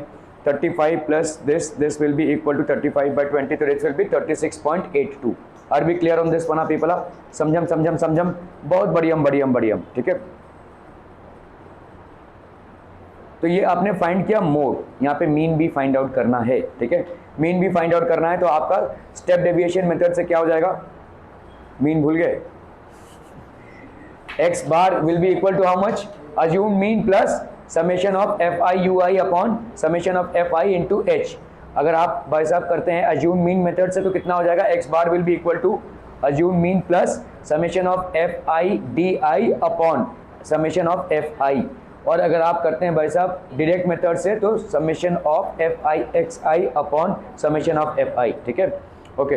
तो क्लास मार्क फ्रीक्वेंसी यहाँ पे u कर रहे हैं भाई साहब x माइनस ए. ओके, एज आपने ले लिया. यहाँ पे x1 की वैल्यू कितनी हो जाएगी इन दोनों के बीच? मतलब 10 हो गया. ये 15 प्लस 5 अपॉन 2 दैट इज 10. ठीक है, ओके. 10 ये हो गया भाई साहब आपका 20, 30, 40. ui will be xi minus A, preferably the middle one. जैसे 30 को अगर आपने 40 को ले लिया यहाँ पे, चलिए कोई दिक्कत नहीं. तो xi 10 माइनस 40 मतलब कितना हो गया? -30. -30 अपॉन क्लास इंटरवल कितना है? 10. तो -30 अपॉन 10 दैट विल बी -3. तो that will be how much? -3. ठीक है, यहाँ पे कितना है आपका 20 माइनस 40 -20 अपॉन -20, तो ये हो गया आपका -20 माइनस 40 कितना हो गया? -20. 15 माइनस 25 हो गया -10, सॉरी 10, तो ये हो गया -2. ठीक है, 1 then we have 0 1 and then we have 2. ठीक है, FIUI, तो यहाँ पे FIUI 6 into -3 is equal to -18. 11 into -2 -22 -21. 23 into 0 14 1 सा 14 5 2 सा ये हो गया आपका 10. तो समेशन FI भाई साहब कितना हो गया? 80. समेशन FIUI ये कितना हो गया आपका? -37. ठीक है, ओके. तो यहाँ पे कितना हो जाएगा by step deviation method? x bar is equal to FIUI into h, तो 40 प्लस -37 बाई 80, तो ये हो गया -3 बाई 7, तो ये हो गया 40 माइनस 4.63 दैट इज 35.37. क्लियर है? Are we clear on this people? समझ में आता? बहुत बढ़िया.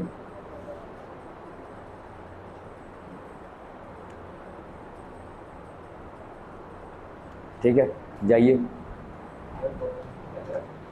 मतलब twice of F1 that is 2 into 61 that is 122 है ना.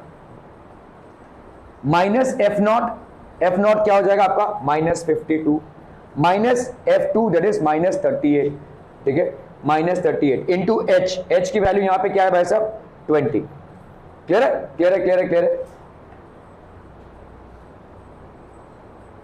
तो ये हो गया आपका frequency of model class. h is equal to this 61 62 52. ठीक है, 38. मोड क्या हो जाएगा आपका?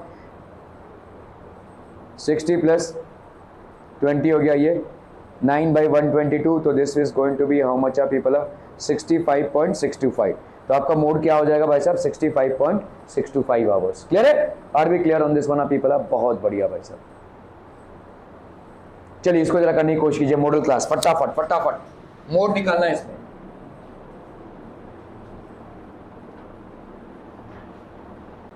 Okay, people, in statistics yesterday we had seen about calculating the mean। ठीक है, आपके तीन एस्पेक्ट्स है स्टैटिस्टिक्स में, एक है आपका मीन का कैलकुलेशन, दूसरा आपका मीडियन का कैलकुलेशन, और तीसरा है आपका भाई साहब मोड का कैलकुलेशन। ठीक है, तो फिलहाल मीन के कैलकुलेशन में हमने क्या देखा, एक डायरेक्ट मेथड देखा। डायरेक्ट मेथड में आप क्या कर रहे हैं, डायरेक्ट मेथड का फॉर्मूला क्या है? बहुत बढ़िया, पहली बार जीवन में ताली बजाया जाए इनके भाई साहब, बहुत बढ़िया। ओके, ये अपना स्टेप डेविएशन आपका एज्यूम मीन मेथड में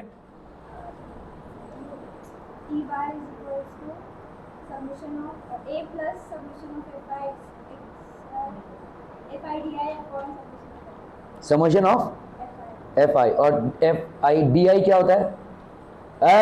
अरे डी आई क्या होता है? अनुष्का जल्दी जल्दी, डी आई क्या होता है? डेविएशन। अच्छा, आप अंग्रेजी रूपांतरण करेंगी, मैं पूछ रहा हूं फॉर्मूला क्या है? डी आई मतलब, yes deviation is correct. Deviation बोल रही हो ना तुम, डेविएशन, तो अभी डेविएशन क्या होता है? ओके, इसको ऐसे समझो, लेट्स से तुम्हारा मार्क्स 80% है। ठीक है, कितने सब्जेक्ट है तुम्हारे? इंग्लिश, हिंदी, मराठी, 6 सब्जेक्ट है ना। तुम्हारा मार्क्स 80% है, क्या सब में तुमको 80% मिला रहेगा? नहीं, किसी में 85 90 तक मिला रहेगा, किसी में 70 तक गया रहेगा। ओके, तो ये 80% है, समझ लो तुमको कहीं पे 85 मिला है, तो तुम्हारा 85 से 80 का डेविएशन क्या हो गया? 5% का। ठीक है, किसी में तुमको 70 मिला है, तो तुम्हारा डेविएशन कितना हो गया? 10% का। इसको बोलते हैं हम डेविएशन। तो यहाँ पे डेविएशन कितना हो जाएगा अभी बताओ? डेविएशन मतलब तुम्हारा जो मीन है उससे कितना इधर उधर। तो तुमने अभी एज्यूम्ड मीन मान लिया है, एक ए है, तो उससे तुम्हारा इधर उधर क्या करेगा? एक्स आई। एक्स आई क्या होता है? जो आपका मिड वैल्यू होता है। ठीक है, क्लास इंटरवल का मिड वैल्यू। तो आपका डी कितना हो जाएगा? D will be equal to X I minus A, तुम्हारा एज्यूम मीन, उससे तुम माइनस करोगे। तो अगर तुमने सिर्फ समेशन ऑफ डी आई किया तो तुमको कितना आएगा स्मिथ? सिर्फ समेशन ऑफ डी आई किया तो सो रहा है भाई, summation of D I, summation of D I कितना आ जाएगा भाई साहब? 0 आएगा ना। अरे चीजों को कॉम्प्रिहेंड क्यों नहीं कर पा रहे हो भाई साहब? डी आई मतलब क्या है? एक्स आई माइनस ए। तो कुछ वैल्यूज तुम्हारी नेगेटिव में आएगी, कुछ वैल्यूज तुम्हारी पॉजिटिव में आएंगी, इनको ऐड करोगे तो तुम्हारा कितना आएगा? 0। लेकिन हमको इसको नहीं ऐड करना है, हमको एफ आई डी आई को ऐड करना है। ठीक है, summation of F I D I को हम समेशन ऑफ एफ आई से डिवाइड करेंगे और क्या करेंगे भाई साहब? अज्यूम मीन से ऐड करेंगे। ठीक है, ये हो गया आपका अज्यूम मीन मेथड। तो आपका भाई साहब 2 मेथड्स हमने अभी पढ़ लिए हैं, एक है डायरेक्ट मेथड और एक है आपका भाई साहब अज्यूम मीन मेथड। ठीक है, क्लियर है? Okay okay okay.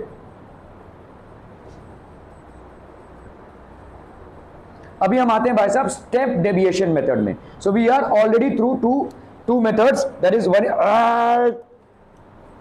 We are already through two methods, that is एक हो गया भाई साहब आपका डायरेक्ट, ठीक है, और एक हो गया भाई साहब आपका क्या? assumed mean method। ठीक है, now we will talk about the third method which is prevalent in a calculation of mean and that is step deviation method। ठीक है, ओके ओके ओके। इसके हिसाब से ये क्या हो जाएगा? Again a is assumed mean। ठीक है, यहां पे समेशन ऑफ एफ आई, ये आपको समझ में आ रहा है। h क्या हो गया? Class width. क्लास विड्थ जैसे 10 से 20 है तो क्लास विड्थ कितना हो गया? 10। ठीक है, अगर क्लास इंटरवल आपका 30 से 40 है तो क्लास विड्थ कितना हो गया? 10। ठीक है, summation of F I into U I. तो what is this U I? That is something that we are going to study. ठीक है, ये ए कहां से आएगा? आपने जो एक्स आई का लिस्ट बनाया है उसमें से एक मिड वैल्यू को ले लीजिए, वो ए आई आ जाएगा। हालांकि आप टॉप और लोअर वैल्यूज को भी ले सकते हैं, लेकिन उसमें से किसी मिड वैल्यू को उठाइए, वो आपका ए आई आ जाएगा। ये आपका ए आ जाएगा। क्लियर है? क्लियर है? क्लियर है? Summation F I you I, summation of F I into h. ठीक है, अज्यूम्ड मीन ये हो गया भाई साहब क्या? आपका frequency. This is basically your frequency. Deviation क्या हो जाएगा भाई साहब, यू आई क्या हो जाएगा, डेविएशन अपॉन एच, ठीक है। You I is how much, deviation upon H. अभी डेविएशन क्या होता है, डेविएशन क्या होता है, एक्स आई माइनस ए, ठीक है। तो ये हो जाएगा X I minus A upon H, this is equal to U I, ठीक है। समझ में आ रहा है भाई साहब, this is equal to U I, clear है, ठीक है। अज्यूम मीन फ्रीक्वेंसी, तो अभी आपको क्या निकालना पड़ेगा, एक्स आई माइनस ए, तो वैसे भी आप निकालेंगे ही, ठीक है। इसके पहले आप सिर्फ डेविएशन निकाल रहे थे, इसके पहले आप सिर्फ डेविएशन निकाल रहे थे, अभी आप क्या कर रहे हैं, उस डेविएशन को अपॉन क्लास इंटरवल कर रहे हैं, ठीक है। और उसी क्लास इंटरवल को वैसा फिर से यहाँ पे मल्टीप्लाई कर रहे हैं। Okay okay okay. Consider the following distribution of daily wages, ठीक है। डेली वेजेस है किसका भाई साहब, 50 वर्कर्स ऑफ अ फैक्ट्री, ठीक है। डेली वेजेस इन रुपीज है 100 to 200, 120 to 140, 140 to 160, 160 to 180 and 180 to 200। Number of workers क्या क्या है आपके, 12, 14, 8, 6 and 10। Are we clear, clear. ये आपको एक डेटा दिया हुआ है, यहाँ पे आपको कैसे में निकालना है, तो आपको स्टेप डेविएशन मेथड से, लेट्स से इसको आपको क्या निकालना है, मीन, ठीक है। Find the mean daily wages. देखो ये चैप्टर में ना कुछ दिक्कत नहीं है, एकदम आसान से सवाल बनेंगे, सिर्फ थोड़ा सा कैलकुलेशन आपको करना पड़ेगा।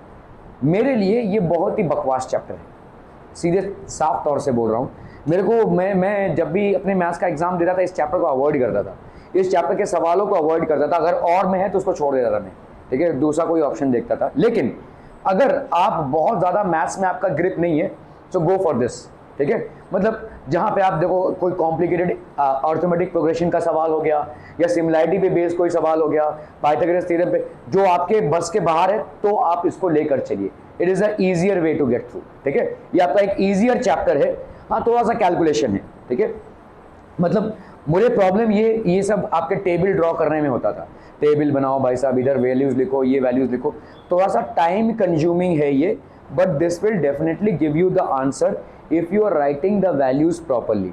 आपके अगर चिंदी मल्टीप्लिकेशन में मिस्टेक्स नहीं हुए रहेंगे तो you will get the answer, ठीक है।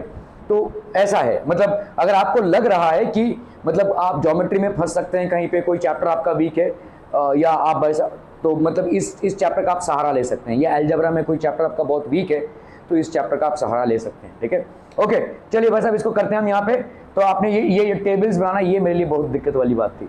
Class interval, frequency, class mark, ये हो गया भाई साहब आपका के you I, that is x I minus A upon H, ठीक है, एक्स आई माइनस ए, और ये हो गया आपका एफ आई यू आई, ठीक है। क्लास इंटरवल लिखते जाइए भाई साहब 100 से 120, ठीक है, ये सारे आपके क्लास इंटरवल हो गए।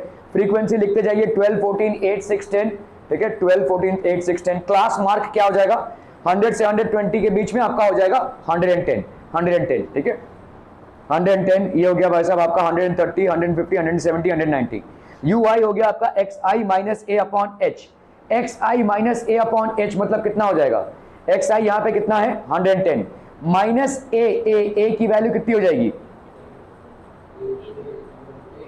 X I minus A upon H. Assume mean आप कुछ भी ले लो यहाँ पे, ठीक है, अज्यूम्ड मीन इन 150 अगर ले लेते हैं हम यहाँ पे, अज्यूम मीन हमने ले लिया भाई साहब 150, तो यहाँ पे क्या हो जाएगा 110 माइनस 150 अपॉन 10, समझ में आ रहा है ये।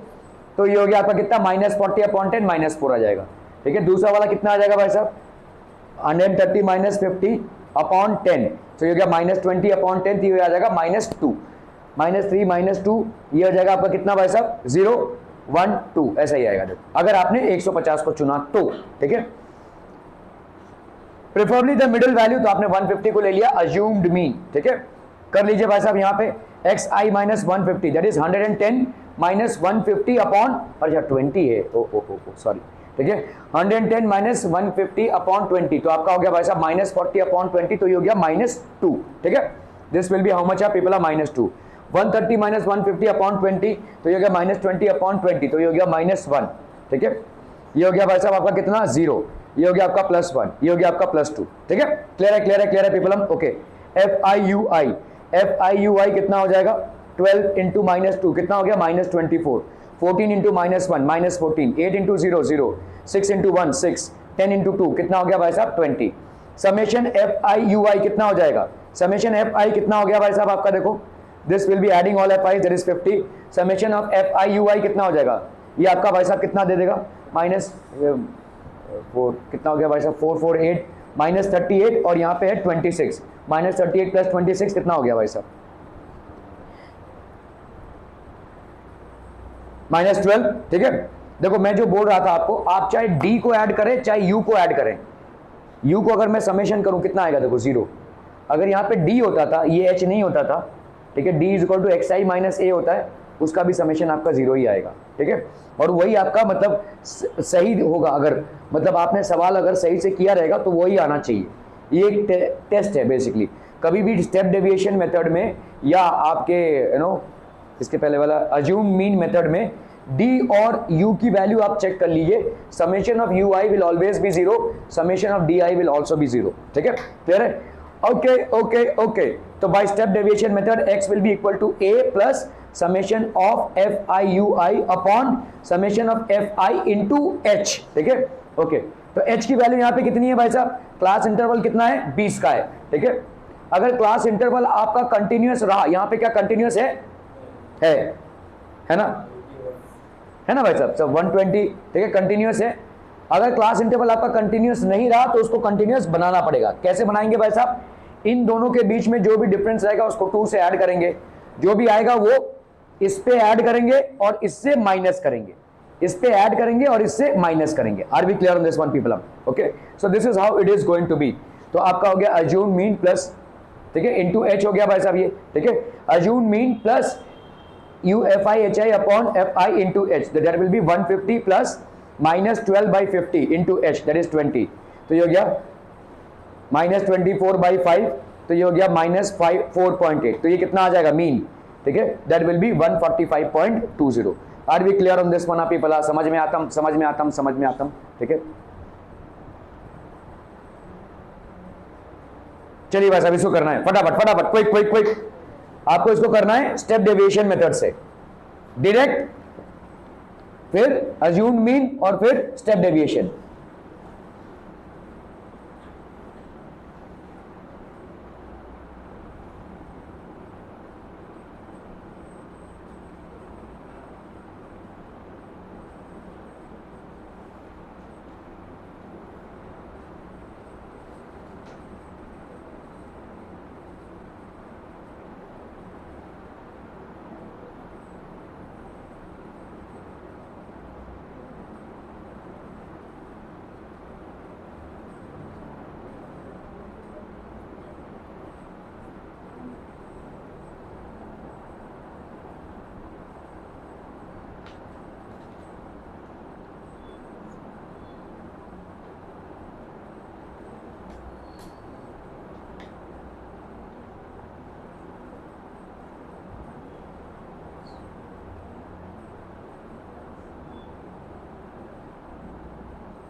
हो गया, डन डन डन डन पीपलम।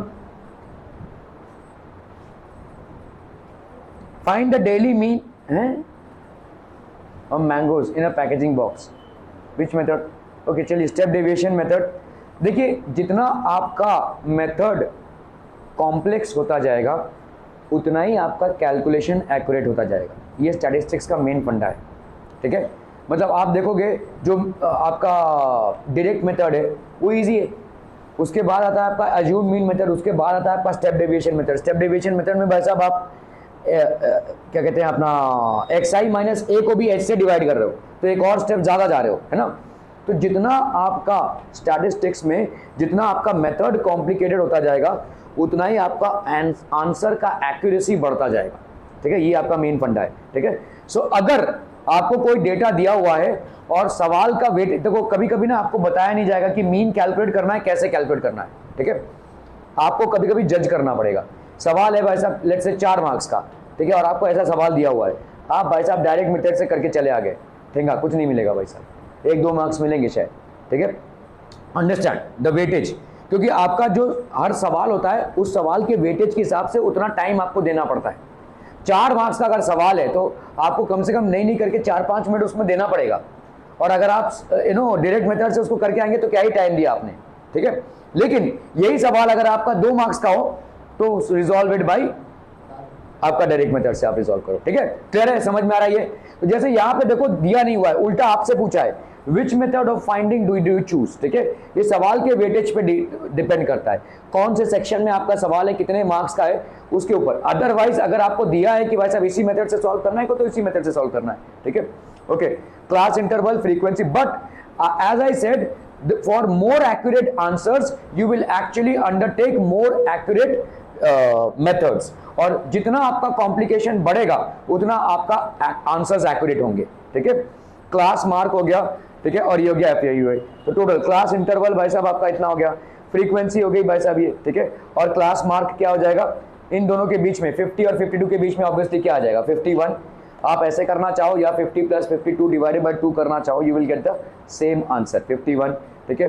तो 54 ये आ गया भाई साहब। ओके, अज्यूम मीन आपने बीचों बीच का वैल्यू पकड़ लिया अप्रोक्सीमेटली 57।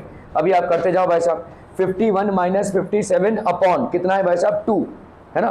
51 - 57 कितना हो जाएगा भाई साहब 6 अपॉन 2 कितना हो गया भाई साहब 3, -3 आ गया इसका तो ये आ गया आपका भाई साहब माइनस है। हाँ क्या बोल रहे हैं, क्यों भाई साहब ऐसा क्यों हो गया?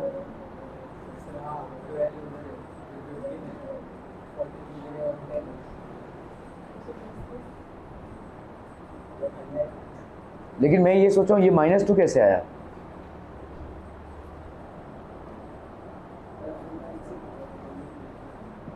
नहीं, फ्रीक्वेंसी का ये इससे कुछ लेना देना नहीं है ना।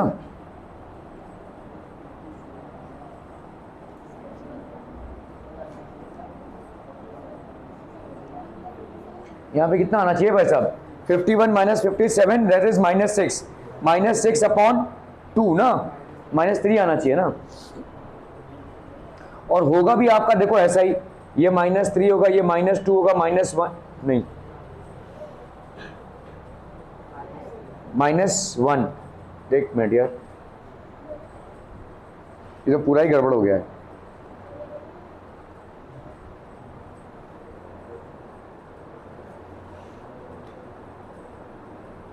h की वैल्यू यहाँ पे 3 ली है, 50, 51, 52, ओके 3 होगा, h का वैल्यू 3 होगा ना भाई साहब। 50, 51, 52, 53, 54, 55, ये एक डिसकंटिन्यूस क्लास है। देखो ये कंटिन्यूस नहीं है, ठीक है, डिसकंटिन्यूस क्लास है। तो इसको तो पहली बात तो कंटिन्यूस बनाना पड़ेगा। पता नहीं ये सवाल कैसे कर लिया भाई साहब इन लोगों ने। तो यहाँ पे इसका आएगा 52.5, दिस इज रॉन्ग एक्चुअली।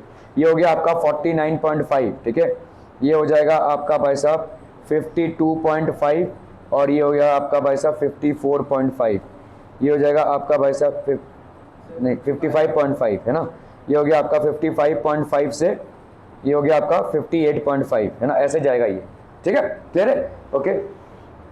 ये ऐसा नहीं है, वैसे सवाल गलत है। डिसकंटिन्यूअस क्लास को पहले बात तो हमने इसको कंटिन्यूअस किया नहीं है, ओके ओके ओके।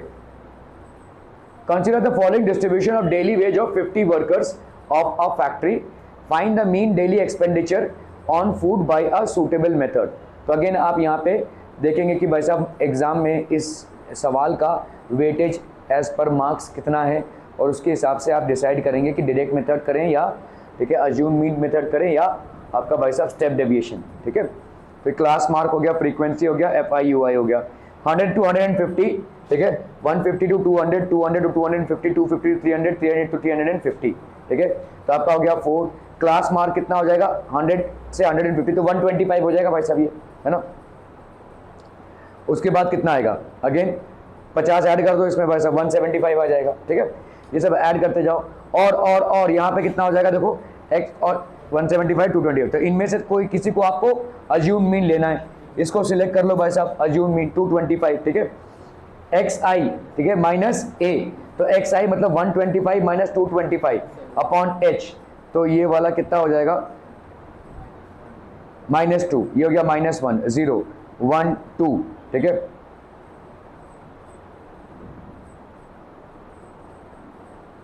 fi कितना हो गया 21, FI/UI ये हो गया -7, ठीक है, FI/UI हो गया कितना भाई साहब आपका -8, -5, -13, और ये हो गया भाई साहब 2 + 4 6, तो ये हो गया आपका -7, ठीक है। Bye step deviation method h हो गया भाई साहब ये 225 प्लस समेशन माइनस, तो ये हो गया 25, 2 = 50, ये हो गया 14, तो आपका मीन कितना हो गया भाई साहब 211। क्लियर है, क्लियर है, क्लियर है, are we clear on this one people, समझम, okay okay okay. Find the mean of each of the following frequency distributions, ठीक है, ये देखो इसको डिसाइड कर दो, देखो ये आपका डिसाइडिंग फैक्टर हो जाएगा। 4 मार्क्स का सवाल है तो क्या करोगे, स्टेप डेविएशन, ठीक है। तो यहाँ पे दिया नहीं है आपको किस मेथड से आपको निकालना है, लेकिन इतना वेटेज है सवाल का तो आपको बेस्ट पॉसिबल मेथड से उसको निकालना पड़ेगा ताकि आपका आंसर सबसे ज़्यादा एक्यूरेट हो। आप मीन को अगर कैलकुलेट करेंगे ना तीनों मेथड से, जनरली आपका आंसर डिफरेंट होगा, थोड़ा पॉइंट वाइज डिफरेंट होगा जनरली, ठीक है, ओके। चलिए भाई साहब इसका ग्राफ बना लेते हैं भाई साहब फटाफट से। तो यहाँ पे हो गया क्लास इंटरवल, ठीक है, इसके बाद तो ये आपका कंटिन्यूस क्लास इंटरवल है, कोई दिक्कत नहीं है, ओके। इसके बाद भाई साहब फ्रीक्वेंसी को लिख डालो, फ्रीक्वेंसी हो गया आपका 18, 12, ठीक है, 13, 20, actually frequency second last column में लिखा जाना चाहिए, ठीक है, ओके। अभी हम भाई साहब आते हैं किसमें, XI में। क्लास विड्थ आपका कितना हो गया 10 है ना, class width is how much 20, sorry, ठीक है। आपका XI में करेंगे तो 50 + 70 अपॉन 2, 60 हो जाएगा भाई साहब, ठीक है। ये सब ना करके हम 60/2 भी लिख सकते हैं, सो दिस विल बी 50 + 70 अपॉन 2, और बोलो भाई साहब 60 + 20 80, 100, 120, 140, और ये हो गया आपका 160, ये हो गया आपका XI, ठीक है, ओके। फिर आपको क्या निकालना है यहाँ पे, श्रुति क्या निकालना है,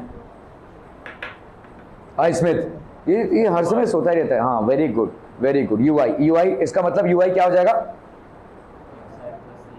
नहीं XI, रुक जा बोलने दे उसको, बोलने दे, XI,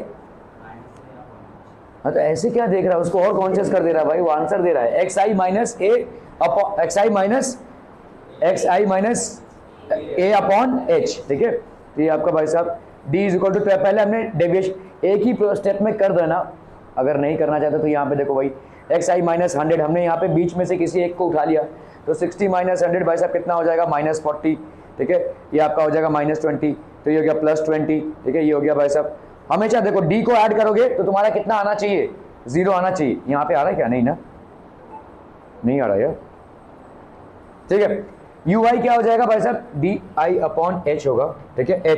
h कितना है आपका यहाँ पे 20, तो -40/20 कितना हो गया भाई साहब आपका, GCD क्या होता है, okay.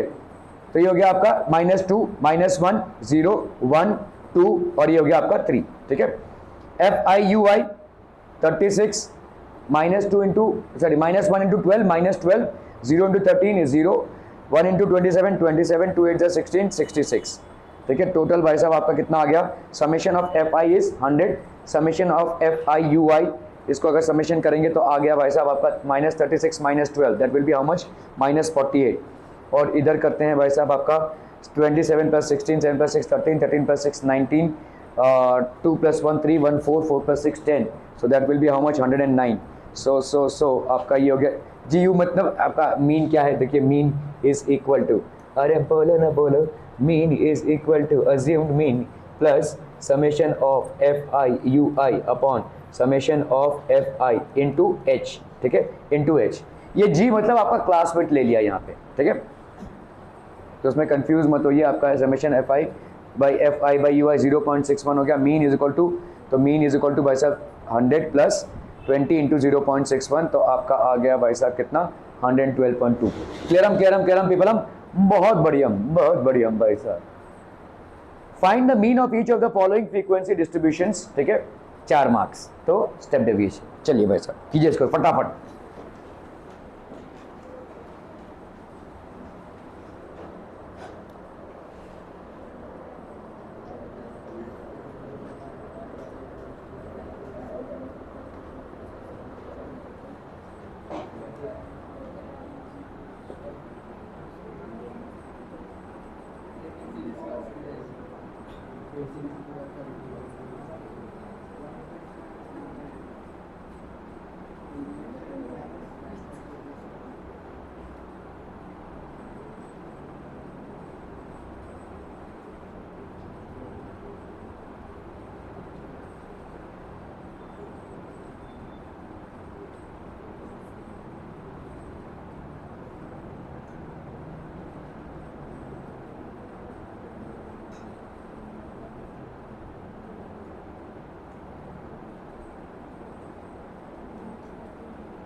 Done people, find the mean of each of the following frequency distributions. तो आपने भाई साहब यहाँ पे क्या करने हैं पहले, ओके, पहले हमने क्लास इंटरवल ले लिया, क्या ये कंटिन्यूस है, नहीं, तो इसको कंटिन्यूस बनाना पड़ेगा, जो इन्होंने नहीं किया रहेगा फॉर श्योर, ठीक है। तो अभी हम फ्रीक्वेंसी लिख रहे हैं यहाँ पे, तो इसको कंटिन्यूस करने के लिए क्या करेंगे भाई साहब, 29 और 30, तो ये हो जाएगा 29.5, ठीक है, ये हो जाएगा भाई साहब आपका 29.5 और ये कितना हो जाएगा 24.5, ठीक है, ये हो जाएगा आपका 34.5 और ये हो जाएगा 29.5, ठीक है, ये हो जाएगा 39.5 और ये हो जाएगा आपका 34.5, ठीक है, ये हो जाएगा 39.5 और ये हो जाएगा आपका 44.5 और ये हो जाएगा आपका 49.5, तो ये हो जाएगा 49.5 और ये हो जाएगा आपका 54.5, ये हो जाएगा आपका 54.5 और ये हो जाएगा आपका 59.5, ठीक है, ओके। ये हो गया भाई साहब आपका क्लास विड्थ कितना हो जाएगा 4, ठीक है। देखो यहाँ पे कितना हो जाएगा 24.5 और 29.5, इनके बीच में आपको क्लास विड्थ निकालना है, तो क्या करेंगे भाई साहब, दोनों को ऐड कर लो, ठीक है। देखो इसको करने के लिए ऐसा भी कर लो, 24 और 29 को ऐड कर लो, कितना आ जाएगा, 24 और 25 और 29, तो 9 + 5 कितना हो गया 14, ठीक है, ठीक है, 54 ना, 54/2 कर लो 27। जरूरी नहीं है कि तुम 20, देखो तुम अगर यहाँ पे क्या था, पहले हमारा क्या था 25 और 29 ना, जिसको हमने चेंज करके क्या किया 24.5 से 29.5 किया। इसका भी जो मिड वैल्यू आएगा xi, इसका भी सेम ही आएगा, करके देख लो, ठीक है। 25 + 29 करो अपॉन 2 करो भाई साहब, इसका मतलब क्या हो गया 54/2, दैट इज हाउ मच 27। इसका कर लो भाई साहब 24.5 और 29.5, ठीक है, 5 + 5 10 हो गया, 9 + 10 14, 2 + 2 54/2 वही देखो 27 आ जाएगा, ठीक है, सेम 27 आ जाएगा, ठीक है। ओके, सो ये हो गया आपका 31। अभी आप भाई साहब करते रहो 25 से 29 तक कितना है भाई साहब 5, तो इस पर भी 5 ऐड कर, सॉरी अपना 4 है ना भाई साहब, ठीक है। 25 से 29 कितना है 4, या 24.5 से 29.5 ये भी 4 ही है भाई साहब, ठीक है, तो ये 4 ऐड करते रहो, ठीक है, तो ये आपका 4 ऐड करते रहो भाई साहब, ये आ जाएगा d = xi - a, कोई भी उठा लो यहाँ पे xi - a, तो xi की वैल्यू 27 - 35 - 8 - 4 0 4 8, ये हो गया 12, ये हो गया 16 10, तो ये हो गया, तो आपका भाई साहब अभी किससे हम ये कर रहे हैं 4 से, -2 - 1 0 -28 - 22 0 6, और ये हो गया 10 9, और इसका भाई साहब कितना हो जाएगा 4, ठीक है। तो इसका अगर हम नंबर ऑफ वर्कर्स कर रहे हैं, समेशन ऑफ fi कितना हो गया 70, समेशन ऑफ fi ui ये कितना हो गया भाई साहब आपका -50, ठीक है, 41, तो ये हो गया आपका कितना -91। तो मीन कितना आ जाएगा भाई साहब आपका, mean will be equal to a x EFI, तो EFI हो गया इंटू h, ठीक है, इंटू h,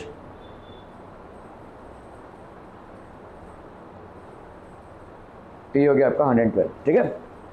क्या हो गया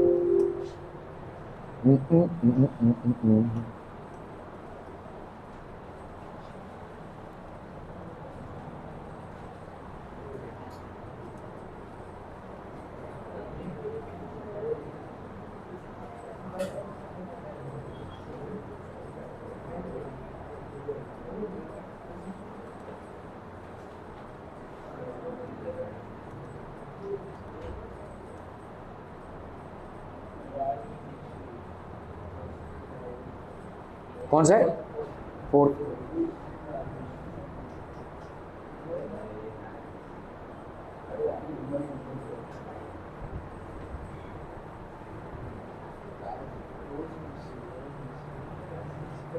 okay, so we have dealt with mean people, ठीक है। Now we are going to deal with mode, ठीक है। आपका स्टेट बोर्ड का बुक है यहाँ पे किसी के पास, मैथ्स का, अलजेब्रा का? नहीं, ऐसे ही मुंह उठाए चले आते हैं, जगुआ भर के बैग में पता नहीं क्या लाते हैं, कौन सा गोल्ड और कौन सा डायमंड लाएंगे पता नहीं। ओके, पहले के स्टेट बोर्ड के बुक्स में ये वाला जो फॉर्मूला है ये इसके कवर पेज पे हुआ करता था, ठीक है। सो मोड का वैल्यू हम फाइंड आउट कर रहे हैं, मोड मतलब कौन सा सबसे ज़्यादा रिपीट होता हुआ वैल्यू है, ठीक है। सो ये हम रहने वो है तेरे बुक पे ही लिखा हुआ है, ठीक है। Okay, so classes must be continuous, mode में आपका क्लासेस कंटिन्यूस होना चाहिए। तो मोड होता क्या है, it is equal to L, ठीक है, मतलब होता है लोअर लिमिट, ठीक है, F1 - F0 to F1 - F0 - F2 into H, ठीक है। तो ये मतलब आपका फ्रीक्वेंसी है बेसिकली, दिस इज,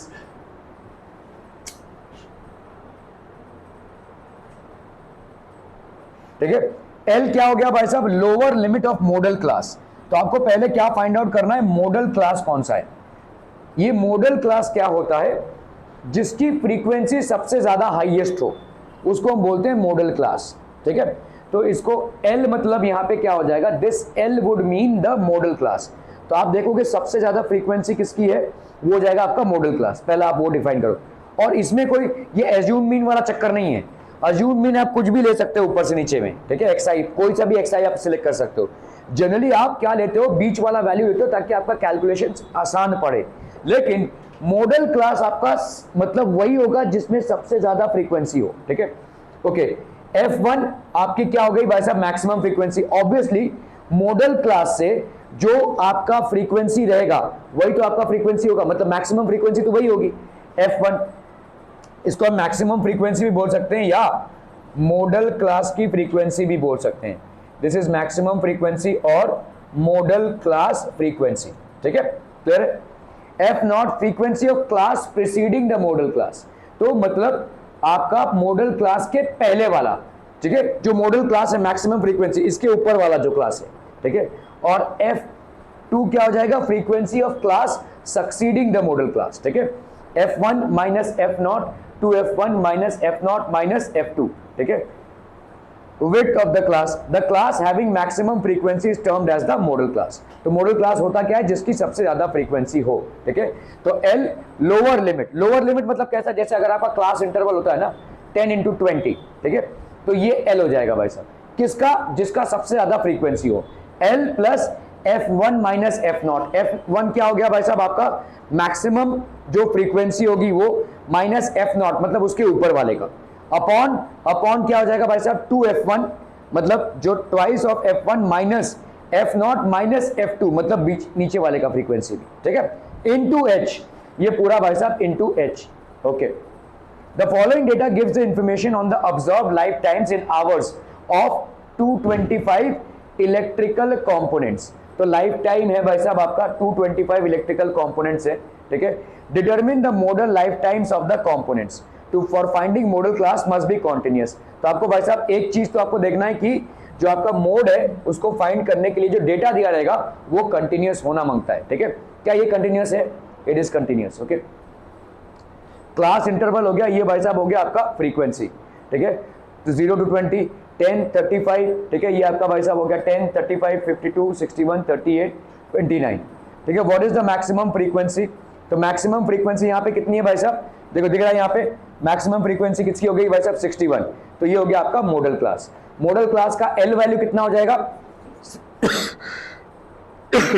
60, ठीक है। मोड आपका क्या हो जाएगा L plus F1 minus F0 upon 2F1 minus F0 minus F2 into H।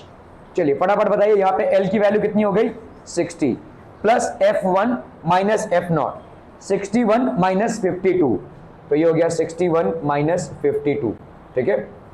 2F1 मतलब ओके बच्चा पार्टी। तो कल हमने देखा कि भाई साहब न्यूक्ली में आपने दो न्यूक्लियॉन्स के बीच में एक होता है न्यूक्लियर फोर्स और एक होता है इलेक्ट्रो जो फोर्स होता है इलेक्ट्रोस्टैटिक फोर्स होता है ना।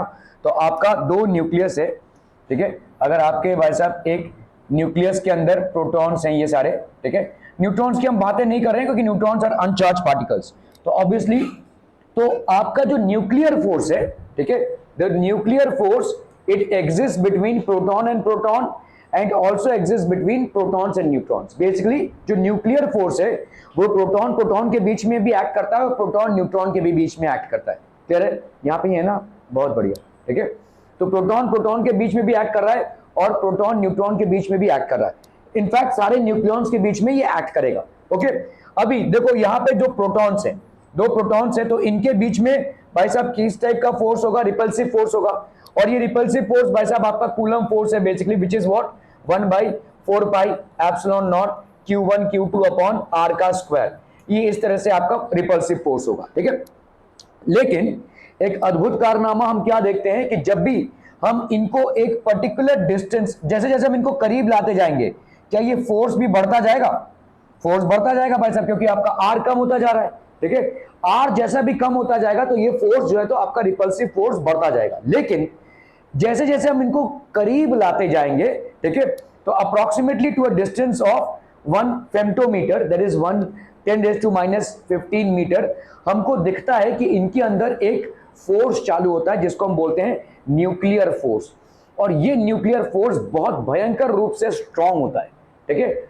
Although it works for a very short range, okay है, ये न्यूक्लियर फोर्स बहुत ही शॉर्ट रेंज के लिए काम कर रहा है, लेकिन ये बहुत स्ट्रांग होता है, इट इज सुपर स्ट्रांग, ठीक है। और ये न्यूक्लियर फोर्स क्या करेगा भाई साहब, इन दोनों प्रोटॉन्स को बहुत ज्यादा करीब लाएगा, ठीक है।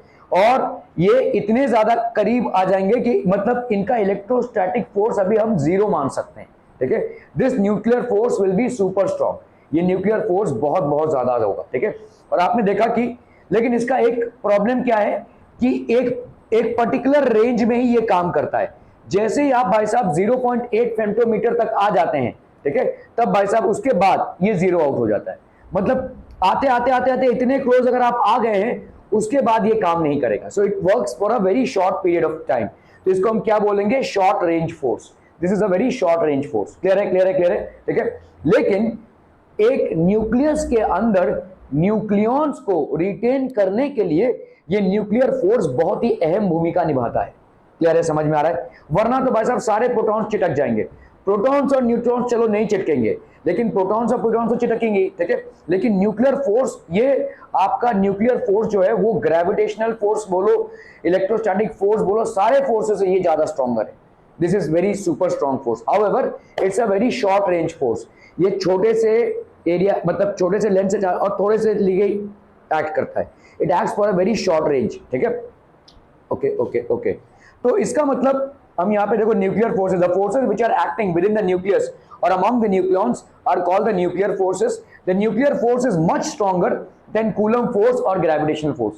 तो ये भाई साहब कूलम फोर्स या ग्रेविटेशनल फोर्स से कहीं कहीं ज्यादा स्ट्रॉन्गर है, ठीक है। This nuclear force is much more stronger than Coulomb force और ग्रेविटेशनल फोर्स, ठीक है। तो अगर आप देखोगे, ये हमने कल देखा था कि जैसे r को आप रिड्यूस करते जा रहे हो, r that is distance between the two neutrons, इसको आप रिड्यूस करते जा रहे हो, आप फाइनली आ गए कहां पे भाई साहब, एक ऐसे पॉइंट पे आ गए जहां पे आपका भाई साहब न्यूक्लियर फोर्स मैक्सिमम हो जाएगा और इलेक्ट्रोस्टैटिक फोर्स के जो मतलब रिपल्शन का इफेक्ट है उसको पूरा ड्राई आउट कर देगा। तो अभी एक साथ रहेंगे ये, ठीक है। लेकिन इससे कम में अगर आपका डिस्टेंस हो रहा है, ठीक है, इससे कम में अगर आपका डिस्टेंस हो, तो आपका भाई साहब अगर इस पॉइंट को हम लेंगे तो दिस विल बी अप्रोक्सीमेटली 0.8 फर्मीमीटर, ठीक है। तो आपका ये वाला जो है अप्रोक्सीमेटली 1 यहां से चालू हो जाता है 1.2 फर्मीमीटर और यहां से आपका भाई साहब डिक्रीज चालू हो जाएगा, ठीक है, और फाइनली ये 0 हो जाएगा। ओके, तो इसीलिए हम इसको क्या बोलेंगे, एक शॉर्ट रेंज फोर्स है basically. The nuclear force between two nucleons falls rapidly to zero as the distance is more than femtometers, ठीक है। This leads to saturation of forces। तो न्यूक्लियर फोर्स पटक से नीचे गिरता है, ठीक है, जैसे जैसे भाई साहब और डिस्टेंस आप कम करते जाएंगे, ठीक है।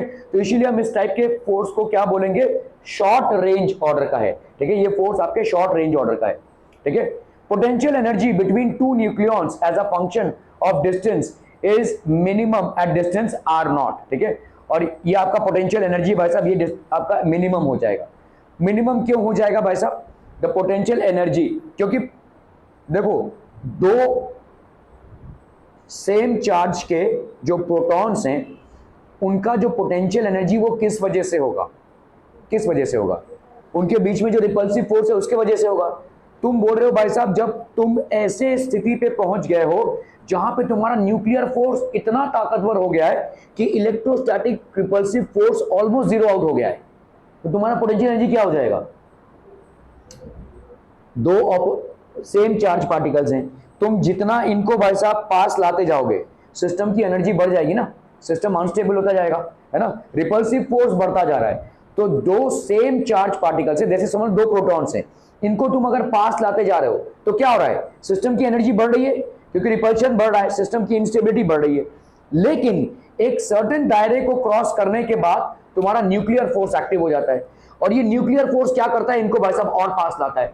तो अगर मैं बोल रहा हूं कि इनके पास आने से पोटेंशियल एनर्जी बढ़ती है क्योंकि इनके बीच में जो फोर्स है वो है रिपल्सिव फोर्स, अभी क्या हो रहा है उल्टा, मतलब ये पास आ रहे हैं, क्यों, क्योंकि इनके बीच में अभी अट्रैक्टिव फोर्स हो गया है, कौन सा, न्यूक्लियर फोर्स। तो आप बताओ इस डिस्टेंस में हमारी पोटेंशियल एनर्जी क्या हो जाएगी, मिनिमम हो जाएगी, ऑलमोस्ट 0 हो जाएगी। क्या ये समझ में आ रहा है, क्योंकि रिपल्सिव फोर्स के इंपैक्ट को तो आप रिड्यूस कर दे रहे हैं ना भाई, आपका न्यूक्लियर फोर्स इतना स्ट्रांग हो गया है कि इलेक्ट्रोस्टैटिक फोर्स जिसके वजह से ये रिपल्स कर रहे थे वो रहा ही नहीं, तो काहे का फिर आपका एनर्जी रहेगा, सिस्टम का एनर्जी रहेगा ही नहीं, ठीक है। The nuclear force is much stronger than Coulomb force और द ग्रेविटेशनल फोर्स, ठीक है। तो आपका भाई साहब ये हो गया आपका point of, this is basically point of inflection, इसको हम बोलेंगे पॉइंट ऑफ इन्फ्लेक्शन। कल हमने भाई साहब ये वीडियो देखा था, repulsive force between two protons is about, ये आपको थोड़ा सा नोट करना पड़ेगा क्योंकि इसका कोई डेरिवेशन नहीं है, 10⁻36 times as greater than the gravitational force. हम करेंगे इसको, आपका रेशियो आएगा अभी, ठीक है।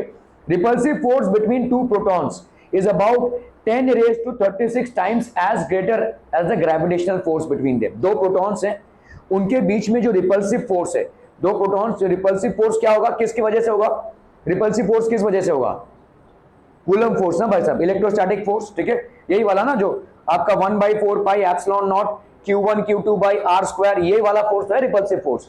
तो इसके वजह से भाई साहब 10 रेज टू 36 टाइम्स होगा ग्रेविटेशनल फोर्स के, मतलब आपका कूलम फोर्स जो है वो ग्रेविटेशनल फोर्स से कहीं ज्यादा है, ठीक है, क्लियर है, क्लियर है, क्लियर है। और ये क्यों होगा, क्योंकि आपका चार्ज का मैग्नीट्यूड मास के मैग्नीट्यूड से ज्यादा है।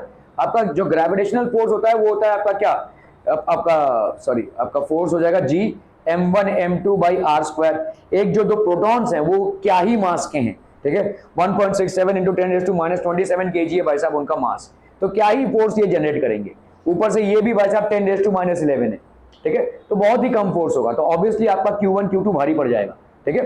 एक तो भाई साहब आपका जो कांस्टेंट का फैक्टर है वहां पे इलेक्ट्रोस्टैटिक फोर्स में क्या है, 9 इंटू 10⁻9 है, ठीक है, 9 इंटू 10⁻9 है, आप समझ रहे हैं इस चीज को, 9 इंटू 10⁻9 है। और आपका चार्ज का वैल्यू क्या हो जाएगा, 1.6 इंटू 10⁻19, और ये हो गया कितना, 1.6 इंटू 10⁻19 अपॉन भाई साहब आर स्क्वायर, लिख सकते हैं हम ऐसा, है ना, ठीक है। ये हो गया क्या आपका भाई साहब, ये हो गया आपका इलेक्ट्रोस्टैटिक फोर्स। और आपका ग्रेविटेशनल फोर्स क्या हो जाएगा, ग्रेविटेशनल फोर्स हो जाएगा भाई साहब क्या, जी की वैल्यू कितनी होती है, नहीं, अरे भाई साहब यूनिवर्सल ग्रेविटेशनल कांस्टेंट की बात कर रहा हूं, हाँ बोलो बोलो, 6 पॉइंट नहीं, 10⁻11 में है। अरे यार इसका क्या हो गया, जरा गूगल में